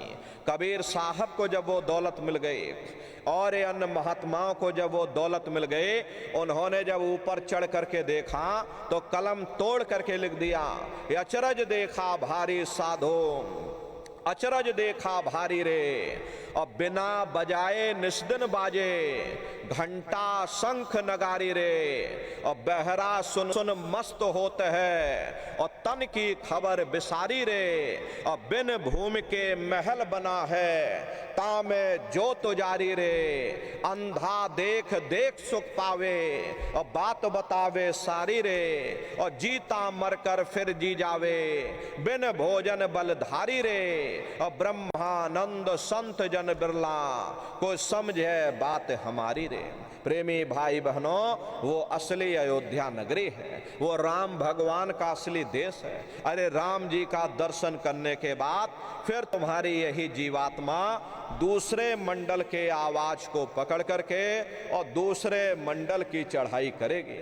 शाम तज श्वेत को गहना, सुरत को तान धुन सुनना, और बंक के द्वार धस बैठो और त्रिकुटी जाए कर लेना। उसी के ऊपर दूसरा देश आता है जिसे महात्माओं ने त्रिकुटी देश कहा। वहाँ के जो मालिक हैं वो ब्रह्म हैं, वहीं से मन और माया की उत्पत्ति हुई। वहीं से तीन गुण, रजोगुण, तमोगुण, सतोगुण, तीनों गुणों की उत्पत्ति वहीं से हुई। ये जो आपके वेद हैं, वेदों को सारी दुनिया पढ़ती है, वेदों की भी उत्पत्ति उसी स्थान से हुई है। महात्मा कहते हैं कि त्रिकुटी महल में विद्या सारा, घनहर गरजे बजे नगारा, और लाल वरण सूरज उजियारा। वहां पर दो धुने, बादलों की गर्जन और मृदंग की आवाज उस लोक में गूंजती रहती है। जैसे पहले स्थान पर राम भगवान के देश में घंटे और शंख की आवाज गूंजती है, ऐसे ही दूसरे मंडल पर यानी कि ब्रह्म के देश में बादलों की गर्जन और मृदंग वहां पर बजता रहता। ओम का जाप बराबर वहां होता रहता। ब्रह्म का जो स्वरूप है लाल वरण सूरज उजियारा। ये सूरज कुछ नहीं है, ऐसे तुम लाखों लाख सूर्य इकट्ठे करोगे तो वहां का एक सूर्य बनेगा। प्रेमी भाई बहनों, ब्रह्म का जो स्वरूप है वो सुबह के लाल सूर्य के समान है, इसीलिए वहां का पूरा ब्रह्मांड लाल है। महात्मा जब साधना करके वहां पहुंचे तभी महात्माओं ने लिख दिया, लाली मेरे लाल की और जित देखूं तो लाल, और लाली देखन में गई और मैं भी हो गई लाल। वो पूरा ब्रह्मांड ही लाल है। तो जितने साधक वहां पर पहुंच जाते हैं उन सभी को योगेश्वर कहा जाता है। योगेश्वर भगवान श्री कृष्ण उसी देश में वास करते हैं। ये जो ब्रह्म देश है वो श्री कृष्ण भगवान का ही देश है और श्री कृष्ण भगवान वहीं पर रहते हैं। ये बाहर की जन्माष्टमी नहीं है जो हम लोग यहाँ पर मनाते हैं, ये तो हम लोग नकल करते हैं। महात्माओं ने कहा था भाई सही मायने में तुम जन्माष्टमी कब मनाओगे? जब तुम्हारी ये जीवात्मा पांच तत्व जल पृथ्वी अग्नि वायु आकाश और तीन गुण रजोगुण तमोगुण सतोगुण, पांच तत्व और तीन गुणों से परे होकर के और ब्रह्म देश में पहुंच करके जब कृष्ण भगवान का दर्शन कर लोगे तब सही मायने में जन्म अष्टमी मनाई जाएगी। वहां कृष्ण भगवान का दर्शन करने के बाद फिर तुम्हारी ये जीवात्मा तीसरे मंडल के शब्द को पकड़ करके तीसरे मंडल की चढ़ाई करेगी। आगे पहुंची सुन झंकार, ररंकार धुन सुनी पुकार, आगे श्वेत सुन्न है भाई, मान सरोवर पैठ नहीं। उसी के ऊपर तीसरा देश आता है जिसे महात्माओं ने सुन्न देश कहा, उसी को रारंग देश कहा जाता, उसी को अक्षर और नेति कहा जाता। वहाँ के जो मालिक हैं वो रारंग पुरुष यानी कि पर ब्रह्म पुरुष हैं। वहाँ किंगरी और सारंगी दो धुनें उस लोक में गूंजती रहती हैं। और पार ब्रह्म पुरुष का जो स्वरूप है वो पूर्णमासी के चंद्रमा के समान बड़ा ही मनमोहक स्वरूप है। इसी स्थान पर प्रेमी भाई बहनों एक बहुत बड़ा अमृत का सरोवर बना है जिसे महात्माओं ने मान सरोवर कहा। जब तुम्हारी ये जीवात्मा उस मान सरोवर में स्नान कर लेगी तो जन्म जन्मांतरों के तुम्हारे मैले पाप कर्म साफ हो जाएंगे। अरे यहाँ के पानी से तुम्हारे कर्मों की सफाई नहीं होने वाली। ये बाहर का पानी ये तुम्हारे शरीर के मैल को धो सकता, लेकिन जो पापों का मैल है, जो अंतःकरण में ये जो कर्मों की गंदगी आपने अपने ऊपर लाद रखी, वो जब साफ होगी जब आप तीसरे मंडल पर पहुंच करके उस गंगा में डुबकी लगाओगे। उसमें स्नान करने के बाद ये जीवात्मा हंस रूप हो जाती है। हंसन मिले हंसा हो जाई, मिले जो अमी आहारा है। जीवात्मा का खुद का प्रकाश उस अमृत के सरोवर में स्नान करने के बाद 16 सूर्य के बराबर हो जाता। तो फिर यही जीवात्मा चौथे मंडल के शब्द को पकड़ करके और चौथे मंडल की चढ़ाई करती है। 2 पर्वत के संग निहारो, भंवर गुफा ते संत पुकारो। 2 पर्वतों को पार करने के बाद वो बड़ा सुंदर देश आता जिसे महात्माओं ने भंवर गुफा कहा। वहाँ के जो मालिक हैं वो सोहंग पुरुष हैं, माँ नहीं है। हापे अंग की मात्रा सोहंग पुरुष। वहाँ बंशी यानी मुरली की मधुर ध्वनियाँ सदा उस लोक में उच्चारण होती रहती। और सोहंग पुरुष का जो स्वरूप है वो दोपहर के सूर्य के समान महाप्रकाशवान स्वरूप है। अरे स्वरूप में अंतर है। पहले स्थान पर निरंजन भगवान का जो स्वरूप था वो ज्योतिष स्वरूप था। दूसरे स्थान पर ब्रह्म का जो स्वरूप है वो सुबह के लाल सूर्य के समान है। तीसरे स्थान पर पार ब्रह्म का जो स्वरूप है वो पूर्णमासी के चंद्रमा के समान है। चौथे स्थान पर सोहंग पुरुष का जो स्वरूप है वो दोपहर के सूर्य के समान महाप्रकाशवान स्वरूप है। और वहाँ के धनी का दर्शन करने के बाद ताके परे धाम सतनामा और बीन बजे सतलोक ठिकाना। सोहंग देश के ऊपर वो 5वां देश आता है जैसे महात्माओं ने सचखंड देश कहा। वो सचखंड देश अजर अमर अविनाशी सदा एक रस रहने वाला देश है। वहाँ न काल है, न कर्म है, न दुख है, न संताप है, न पुण्य है, न पाप है। जो जीवात्माएं वहाँ पर पहुँच जाती हमेशा के लिए जन्म मरण के बंधनों से आजाद हो जाती।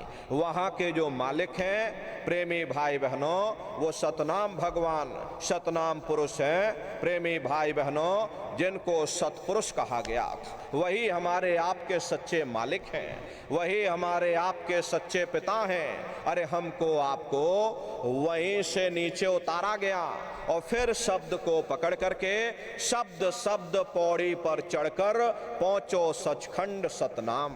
तो शब्द कब पकड़ में आएगा? जब आप लोग भजन करोगे। और भजन कैसे किया जाएगा जरा अच्छी तरह समझ लो। ये आंख और कान को बंद करिएगा लेकिन मन को रोकिएगा।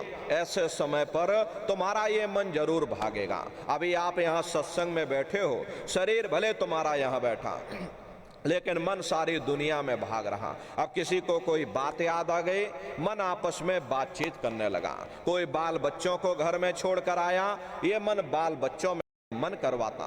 इसीलिए महात्मा कहते हैं कि बड़ा बैरी ये मन घट में, इसी का जीत ना कठना। अगर दुनिया में कोई हमारा दुश्मन है केवल तुम्हारा ये मन है। ये मन रूपी रावण कब मरेगा? जब 9 द्वारों पर फतेह हासिल करके तुम यहाँ 10वें द्वार पर चढ़ जाओगे तब सही मायने में दशहरा मनाई जाएगी। अरे बाहर की दशहरा नहीं है जो लकड़ी का रावण बना देते हो और फूंक फांक करके घर चले आते हैं, कहते भाई हमने रावण मार दिया। अरे महात्माओं ने कहा था भाई सही मायने में तुम दशहरा कब मनाओगे? जब 9 द्वारों पर फतेह हासिल करके तुम यहाँ 10वें द्वार पर चढ़ जाओगे, तब सही मायने में विजयदशमी मनाई जाएगी। तब ये मन रूपी रावण तुम्हारा मरेगा और तब तुम्हारी ये जीवात्मा, इसी जीवात्मा को महात्माओं ने राम भी कहा। हम कोई अपने मन से नहीं कह रहे, अरे आपके धर्म ग्रंथों में ही लिखा हुआ है, एक राम दशरथ का बेटा और एक राम घट घट में लेटा और एक राम का सकल पसारा और एक राम है सबसे न्यारा। एक वो राम है जो अयोध्या के वासी हैं और एक राम घट घट में लेटे, यानी हमारी आपकी ये जीवात्मा जो हर एक के अंदर मौजूद है। महात्माओं ने कहा भाई एक वो राम है और एक राम का सकल पसारा, यानी पहले स्थान के मालिक वो निरंजन भगवान जिनको दुनिया त्रिलोकीनाथ कहती है, जिनका ये पूरा पसारा, ये पूरा संसार है। महात्माओं ने कहा भाई एक वो राम है और एक राम है सबसे न्यारा, 5वें स्थान के मालिक वो सत्पुरुष भगवान जो हमारे आपके सच्चे पिता हैं। महात्माओं ने कहा भाई एक वो राम है, तो महात्मा तो उस राम की महिमा गाते हैं। मोटी बात आप पकड़िए कि भजन कैसे करोगे। ये आंख और कान को बंद कर लेना, ऊंचा ध्यान दे करके गौर से सुनिएगा। शुरू में सीटी जैसी आवाज आप सभी को सुनाई पड़ेगी, उसे पकड़ लेना, सुनते रहना। कुछ समय बाद में दोबारा आपको अनुभव होगा कि कहीं बड़ी दूर से एक महीन आवाज, घंटे और शंख की आवाज हमारे कानों में बज रही, और जब घंटे शंख की आवाज आपको सुनाई पड़ने लग जाए तब आप सीटी की आवाज को छोड़ देना और घंटे शंख की आवाज को पकड़ लेना।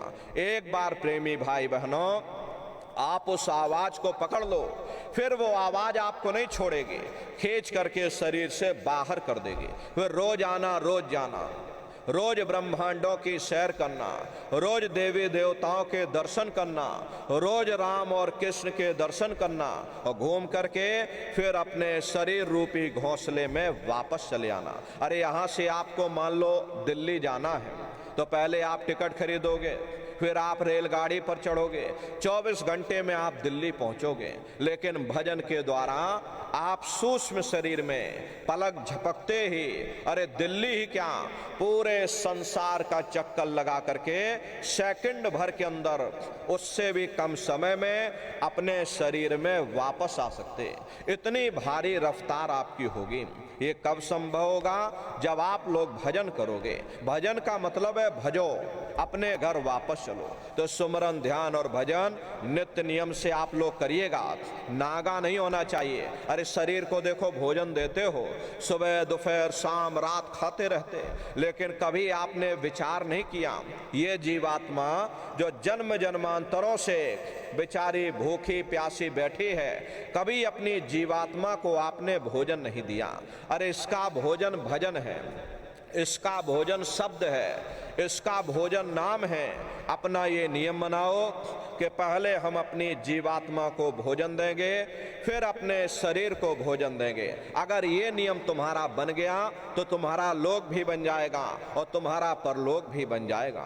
प्रेमी भाई बहनों, उस मालिक को पाने के लिए तुम्हें घर बार छोड़ने की जरूरत नहीं है, तुम्हें जात बिरादरी बदलने की जरूरत नहीं। अरे जात पात के रगड़े झगड़े ये हमारे अपने नहीं हैं, ये सिर्फ हमारे मन की खुराफात है। अरे आप सभी लोग बुद्धिमान हो, अपनी बुद्धि से आप सभी लोग जरा विचार करिएगा। जब गुरु नानक साहब नहीं आए थे तब कोई सिख नहीं था, जब मोहम्मद साहब नहीं आए थे तब कोई मुसलमान नहीं था, जब ईसा मसीह साहब नहीं आए थे तब कोई ईसाई नहीं था। और पीछे लौटते चले जाओ तो केवल मनुष्य ही मनुष्य रह जाते। ये रगड़े झगड़े किसने पैदा किए? ये हमने आपने पैदा किए। अरे कोई भी महात्मा यहाँ पर आकर के ना कोई कौम मनाने आता है, ना कोई मजहब चलाने आते हैं, ना कोई जात और बिरादरी को बदलने आते हैं, और ना ही आप हमारे हाथों में ये डंडे और तलवारें देने के लिए आते। अरे आप तो सच्चा मार्ग, सनातन मार्ग समझाने के लिए इस धरा भूमि पर शरीर रूप में अवतरित होते हैं। हरे प्रेमी भाई बहनों, सुपच जाति के भंगी थे, रैदास जी महाराज जाति के हरिजन थे और मीराबाई जाति की छत्राणी थी। अगर वे सब उस मालिक को प्राप्त कर सकते हैं तो आप भी उस मालिक को प्राप्त कर सकते हो। जाति पाति पूछे नहीं कोई और हरि का भजय सो हरि का होई। लोग यहाँ जात पात बनाते बनाते मर गए, लेकिन प्रेमी भाई बहनों, जब तुम्हारी ये जीवात्मा इस मनुष्य रूपी चोले को छोड़ करके ऊपर धर्मराज की कचहरी में पहुंचेगी तो वहां ना तुमसे ये पूछा जाएगा कि भाई तुम किस जाति के हो, या तुम किस कौम के हो, या तुम किस मजहब के हो। अरे भाई तुम हिंदू हो या मुसलमान हो, तुम हिंदुस्तान से आए हो या तुम पाकिस्तान से आए हो। अरे वहां तुम्हारे कर्म देखे जाएंगे, भक्ति भाव देखा जाएगा, मालिक से मिलने का प्रेम और प्यार देखा जाएगा। इसीलिए महात्मा कहते हैं भाई मालिक को पाने के लिए तुम्हें जात बिरादरी बदलने की जरूरत नहीं है, तुम्हें घर परिवार छोड़ने की जरूरत नहीं है, तुम्हें बाल बच्चे छोड़ने की जरूरत नहीं है, तुम्हें समाज छोड़ने की जरूरत नहीं है, तुम्हें जंगलों पहाड़ों में भटकने की जरूरत नहीं है, तुम्हें साधु सन्यासी और बाबा बनने की जरूरत नहीं। अरे भाई तुम अपने अपने घर परिवार में रहो, अपने अपने बाल बच्चों के साथ रहो, अपने अपने समाज में रहो, समाज की रीत नीति के अनुसार रहो, मेहनत और ईमानदारी से काम करो और 24 घंटे में घंटा 2 घंटा अपनी जीवात्मा के कल्याण के लिए सुरत शब्द नाम की कमाई यानी सुमरन ध्यान और भजन करिएगा। यही दौलत तुम्हारे काम आएगी, बाकी सब यहीं पड़ा रह जाएगा। सुई की एक नोक भी तुम्हारे साथ में जाने वाली नहीं है। अरे बड़े बड़े राजे महाराजे आए, सारी जिंदगी उन्होंने ये किला बनाते बनाते गुजार दिया। आज उनके किलों को जाकर आप देखिए, आज खंडहर बने पड़े हुए। विश्व विजेता सिकंदर सारी दुनिया पर राज करने का ख्वाब देखता था, वो भी मुट्ठी खोल करके चला गया। कोई क्या साथ लेकर के जाएगा? अरे जो चीज तुम्हारे साथ में जाने वाली है वो केवल परमात्मा की भक्ति है। इसलिए प्रेमी भाई बहनों, वो दौलत कमा लो जो अंत समय में तुम्हारे काम आवे, वरना ये समय तुम्हारा निकलता जा रहा, ये श्वासों की पूंजी ये दिन प्रतिदिन कम होती जा रही और एक समय ऐसा आएगा ये बुलबुला तुम्हारा फूट जाएगा, फिर न जाने ये मनुष्य शरीर तुमको मिले ना मिले।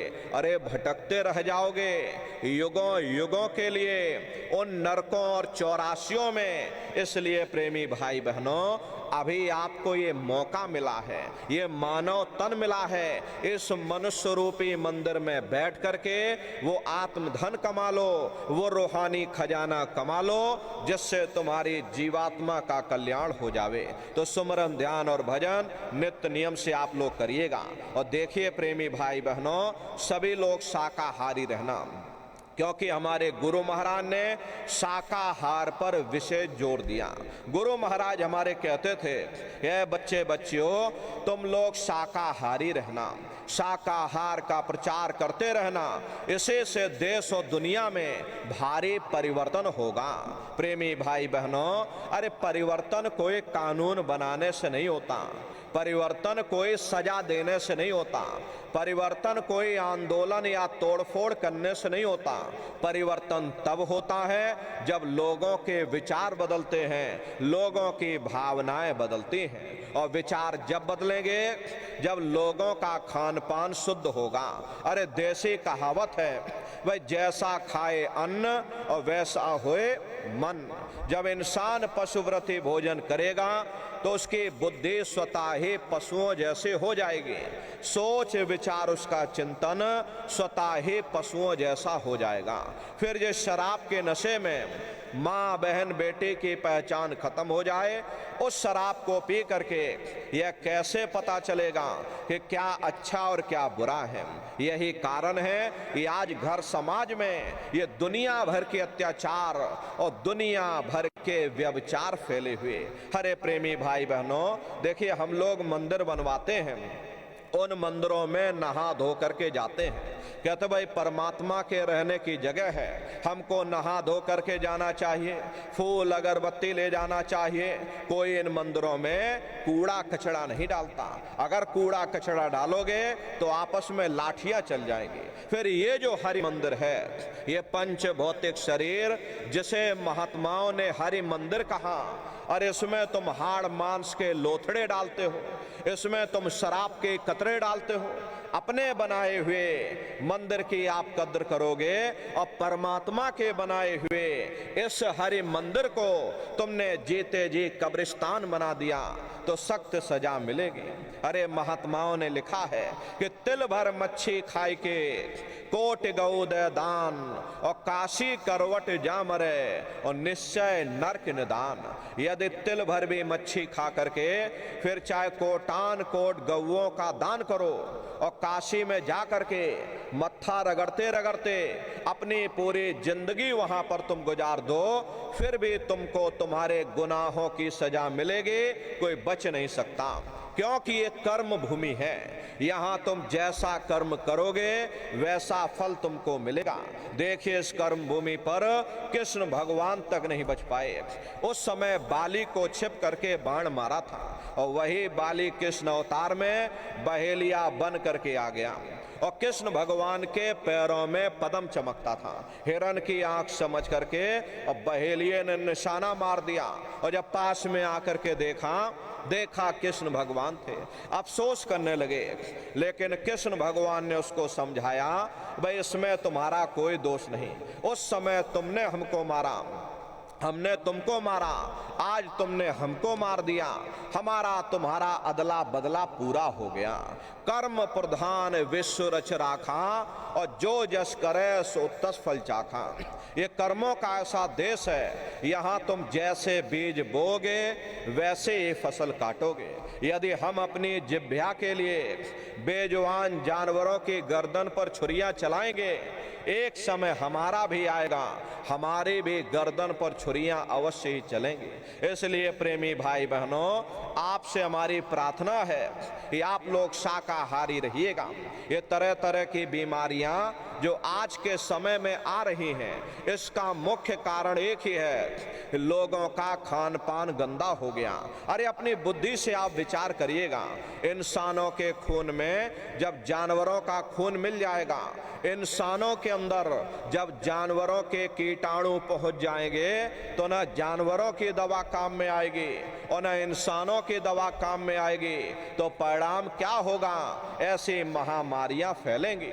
इसलिए प्रेमी भाई बहनों, आपसे हमारी प्रार्थना है कि आप लोग शाकाहारी रहिएगा। कोई ऐसा नशा मत करना जिससे बुद्धि तुम्हारी पागल हो जाए और घर में माँ बहन बेटे की पहचान खो दो। अरे आप अपने आप को कट्टर हिंदू मानते हो, अरे भाई हम कट्टर हिंदू हैं, हमसे बड़ा सनातनी दुनिया में कोई नहीं, हम धर्म के ठेकेदार हैं, हम जनेऊ लगाने वाले हैं, हम तिलक टीका लगाने वाले, हम राम को मानने वाले हैं और हम कृष्ण को मानने वाले हैं। अरे भाई आप राम को मानते हो और आप कृष्ण को मानते हो तो उनके आदर्शों पर भी चलना सीखो। राम ने कभी नहीं कहा कि तुम मांस खाओ, या कृष्ण ने कभी नहीं कहा कि तुम शराब पियो। जितने देवी देवता अवतार हुए सभी यही कह करके गए कि अहिंसा परमो धर्मा। अगर हमने किसी को बनाया नहीं तो मिटाने का अधिकार हमारे पास नहीं। अरे आप इंसान हो, इंसान का काम है दया करने का, दया धर्म का मूल है। इसलिए आप जीवों पर रहम करो, रूहों पर रहम करो। सभी लोग शाकाहारी रहना और शाकाहार का प्रचार अपने अपने क्षेत्रों में बराबर आप लोग करते रहिएगा। अरे सतयुग कैसे आएगा? राम राज कैसे आएगा? राम राज कोई नारा लगाने से नहीं आएगा, राम राज कोई भाषण देने से नहीं आएगा। अरे भाई राम राज जब आएगा जब लोगों के अंदर अच्छे विचार आएंगे, प्रेमी भाई बहनों, वरना राम के समय में भी रावण जैसे असुर होते थे, कृष्ण के समय में भी कंस जैसे असुर होते थे। अरे तब भी लड़ाइयां होती थी, तब भी युद्ध और झगड़े हुआ करते थे। राम राज का मतलब है अच्छे विचारों का आना, और अच्छे विचार जब आएंगे जब हर इंसान मानव धर्म का पालन करेगा। और मानव धर्म क्या कहता है? सत्य, दया, अहिंसा, प्रेम और करुणा, यही मानव धर्म का आधार है। जब मानव के अंदर मानवता आ जाएगी, मानव के अंदर दया आ जाएगी, मानव के अंदर करुणा आ जाएगी, ये मानव दूसरों की पीड़ा को अपनी पीड़ा समझने लगेगा। और जब इंसान के अंदर इंसानियत आ जाएगी, तब सही मायने में देश में राम राज आ जाएगा।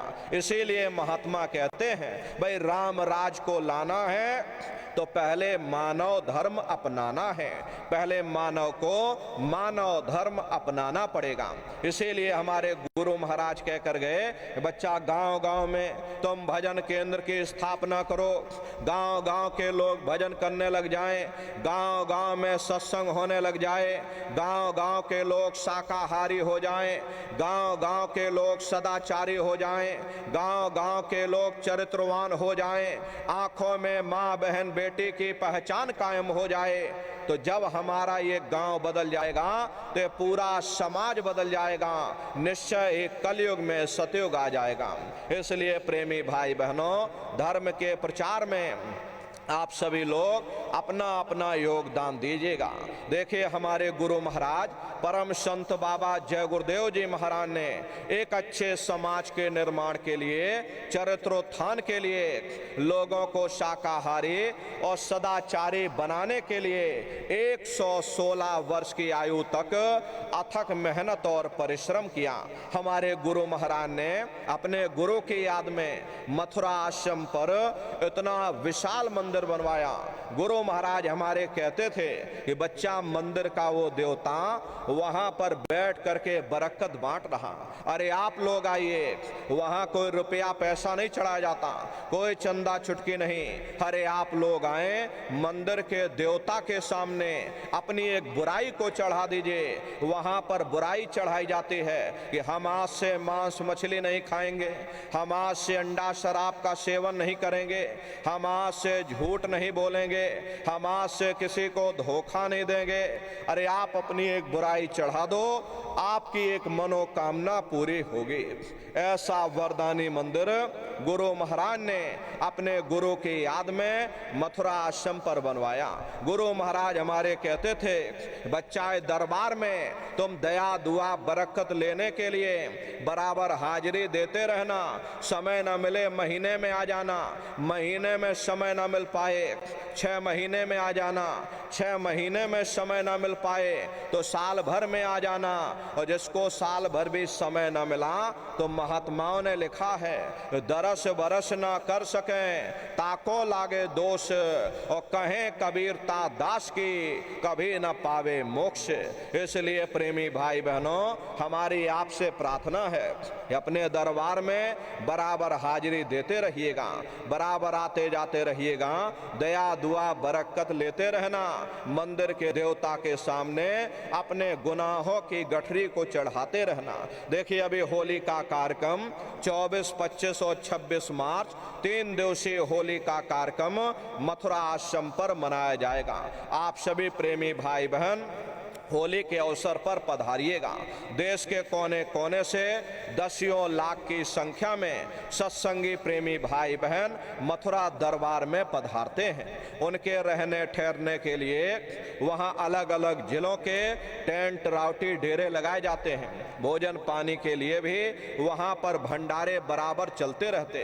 अपना बहुत बड़ा आश्रम है, करीब करीब 10 किलोमीटर के व्यास में अपना आश्रम बना हुआ, वहीं पर एक कार्यक्रम होता है। अपने आश्रम पर गुरु महाराज की एक छोटी सी गौशाला भी है। गुरु महाराज के पास में कुल 2 गाय थी। 2 गायों का ही इतना बड़ा परिवार है, बाहर से कोई गाय नहीं मंगवाई। 2 गायों का इतना बड़ा परिवार, धीरे धीरे बढ़ते हुए परिवार। अरे आज के समय में करीब करीब 3000 गायें हैं और 3000 के ऊपर सांड हैं। गौशाला अलग है और नंदीशाला अलग है।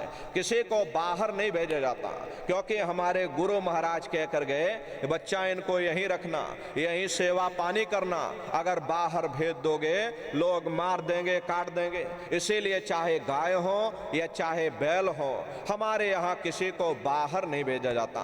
गायों के लिए अलग से गौशाला है और सांडों के लिए अलग से नंदीशाला बनी है। उसी के बगल में अपना एक बहुत बड़ा विद्यालय है, जिसमें 2,500 से 3,000 बच्चे निःशुल्क विद्या अध्ययन करते हैं। कॉपी किताब, पढ़ाई लिखाई, भोजन पानी बिल्कुल निःशुल्क है। और उसी के बगल में अपना एक बहुत बड़ा अस्पताल बन करके तैयार हो चुका। प्रेमी भाई बहनों, वो गुरु महाराज की कर्म भूमि है और गुरु महाराज की जन्मभूमि, जहां पर हमारे गुरु महाराज का जन्म हुआ, जिला इटावा, ग्राम खितौरा में है। जैसा भव्य मंदिर मथुरा दरबार में बना हुआ, उसी तरह से भव्य मंदिर गुरु महाराज की जन्मभूमि पर बन करके तैयार हो चुका। प्रेमी भाई बहनों, वहां भी अपना बहुत बड़ा आश्रम है। करीब करीब 3,000 बीघे में अपना आश्रम बना हुआ। प्रेमी भाई बहनों, ये जो आप पोस्टर देख रहे हो, ये गुरु महाराज की जन्मभूमि का ही मंदिर का पोस्टर है।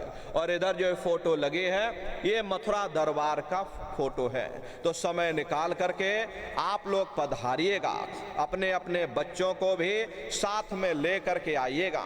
हम लोग ये सोचने लगते हैं, अरे बच्चों को क्या करेंगे ले जाकर, ये बच्चे छोटे हैं, इनको घर में रहने दो, अभी इनकी पढ़ाई लिखाई की उम्र है, इन बच्चों को घर में पढ़ाई लिखाई करने दो। प्रेमी भाई बहनों, यहीं पर हम आप धोखा खा जाते हैं। अरे पढ़ाई लिखाई जरूरी है, हम आपकी ये बात मानते हैं, और आज के समय में शिक्षा बहुत जरूरी है। अरे हमको भी गुरु महाराज ने पढ़ाया लिखाया। प्रारंभिक शिक्षा हमारी गुरु महाराज की जन्मभूमि पर हुई, क्योंकि जो गुरु की जन्मभूमि है वही हमारी भी जन्मभूमि है। 1 से लेके 5 तक हम खितौरा में ही पढ़ाई किए। उसके बाद गुरु महाराज हमको मथुरा ले गए। आगे की पढ़ाई लिखाई गुरु महाराज ने मथुरा में कराई। 10वीं किया, फिर 12वीं किया, फिर BA किया, फिर LLB किया। तो कहने का मतलब ये है कि गुरु महाराज ने हमको भी पढ़ाया लिखाया। लेकिन प्रेमी भाई बहनों, पढ़ाई लिखाई के साथ साथ अच्छे संस्कार भी जरूरी हैं। और संस्कार कोई MA BA की डिग्री करने से नहीं पड़ जाते हैं। अगर MA BA की डिग्री कर लेने से ही इन बच्चों के अंदर संस्कार पड़ गए होते तो हिंदुस्तान में इतने वृद्धाश्रम न खोले जाते। अरे संस्कार पढ़ेंगे महात्माओं के वचनों से, संस्कार पढ़ेंगे सत्संग के माध्यम से। अरे आज के समय में बच्चों के अंदर संस्कारों की कमी देखी जा रही, वरना पहले के समय में अकेले माँ बाप अपने 4-4 बच्चों को पाल लेते थे। लेकिन आज के समय में वही 4-4 बच्चे, वही MA BA और डिग्री और डिप्लोमा किए हुए बच्चे अपने ही माँ बाप को रोटी नहीं खिला पा रहे। शादी हो जाती है, घर परिवार बांट करके रख दिया, जमीन जायदाद बांट करके रख दी, चूल्हा चौका बांट करके रख दिया, यहाँ तक कि बेचारे बूढ़े माँ बाप को भी बांट करके रख दिया। 10 दिन तुम हमारे घर में छोड़ दो और 10 दिन बाद तुम अपने घर ले जाओ, रोटी खाओ। अरे शराब के नशे में ये छोटे छोटे बच्चे आज डिग्री ले करके रोड पर टहल रहे।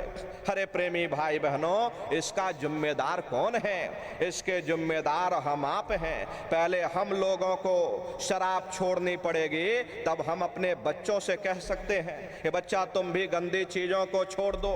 अरे अपने भविष्य को संभालना चाहते हो, अपने बच्चों को सुधारना चाहते हो, तो प्रेमी भाई बहनों पहले खुद शराब छोड़ो, खुद गंदी चीजों को छोड़ो, फिर अपने बच्चों के भविष्य को देखो। इसलिए प्रेमी भाई बहनों, हमारी आपसे प्रार्थना है कि अपने बच्चों पर विशेष ध्यान रखिएगा। ए माताओं बहनों, अरे बच्चे तुम्हारी धरोहर हैं, ये बच्चे तुम्हारे जीवन की पूंजी हैं। अरे अपनी पूंजी को संभाल करके रखिएगा। इन बच्चों को आप बचपन से तैयार करिए, इनको अच्छी शिक्षा देना, इनको अच्छे संस्कार देना, इनको शाकाहारी बनाना, इनको सदाचारी बनाना, इनको चरित्रवान बनाना, अरे इनको भी तुम राम और कृष्ण बना दो। यही बच्चे बड़े हो करके माँ बाप का नाम रोशन करेंगे, घर और समाज का नाम रोशन करेंगे। इसलिए प्रेमी भाई बहनों, अपने अपने बच्चों के साथ, इष्ट मिष्ट परिवार वालों के साथ आप सभी प्रेमी भाई बहन होली के अवसर पर सब परिवार सादर आमंत्रित हैं। आप लोग पधारिएगा। सुमरन, ध्यान और भजन बराबर आप लोग करते रहना। इतना जान लीजिए प्रेमी भाई बहनों, ये रास्ता बिल्कुल सच्चा है। आप करोगे, आपको अनुभव होगा, दिखाई भी पड़ेगा, सुनाई भी पड़ेगा। अरे तुम्हारा लोक भी बन जाएगा और तुम्हारा परलोक भी बन जाएगा। इसी के साथ अब हम अपनी वाणी को विराम देते हैं। आप लोगों ने अपना कीमती समय हमको दिया, इसके लिए आप सभी प्रेमी भाई बहनों को बहुत बहुत साधुवाद है। कहने सुनने में यदि हमसे कोई गलती भूल चूक हुई हो, अरे हम तो छोटे हैं, आप सभी लोग हमारी माताएं बहनें बूढ़े बुजुर्ग हमको छोटा समझ करके आप सभी प्रेमी भाई बहन हमको क्षमा करिएगा। बोलो जय गुरुदेव। अब आप सभी लोग खड़े हो जाइए। सभी लोग खड़े होकर के मालिक के पावन नाम का सभी प्रेमी भाई बहन प्रेम से उच्चारण करेंगे। बोलो जय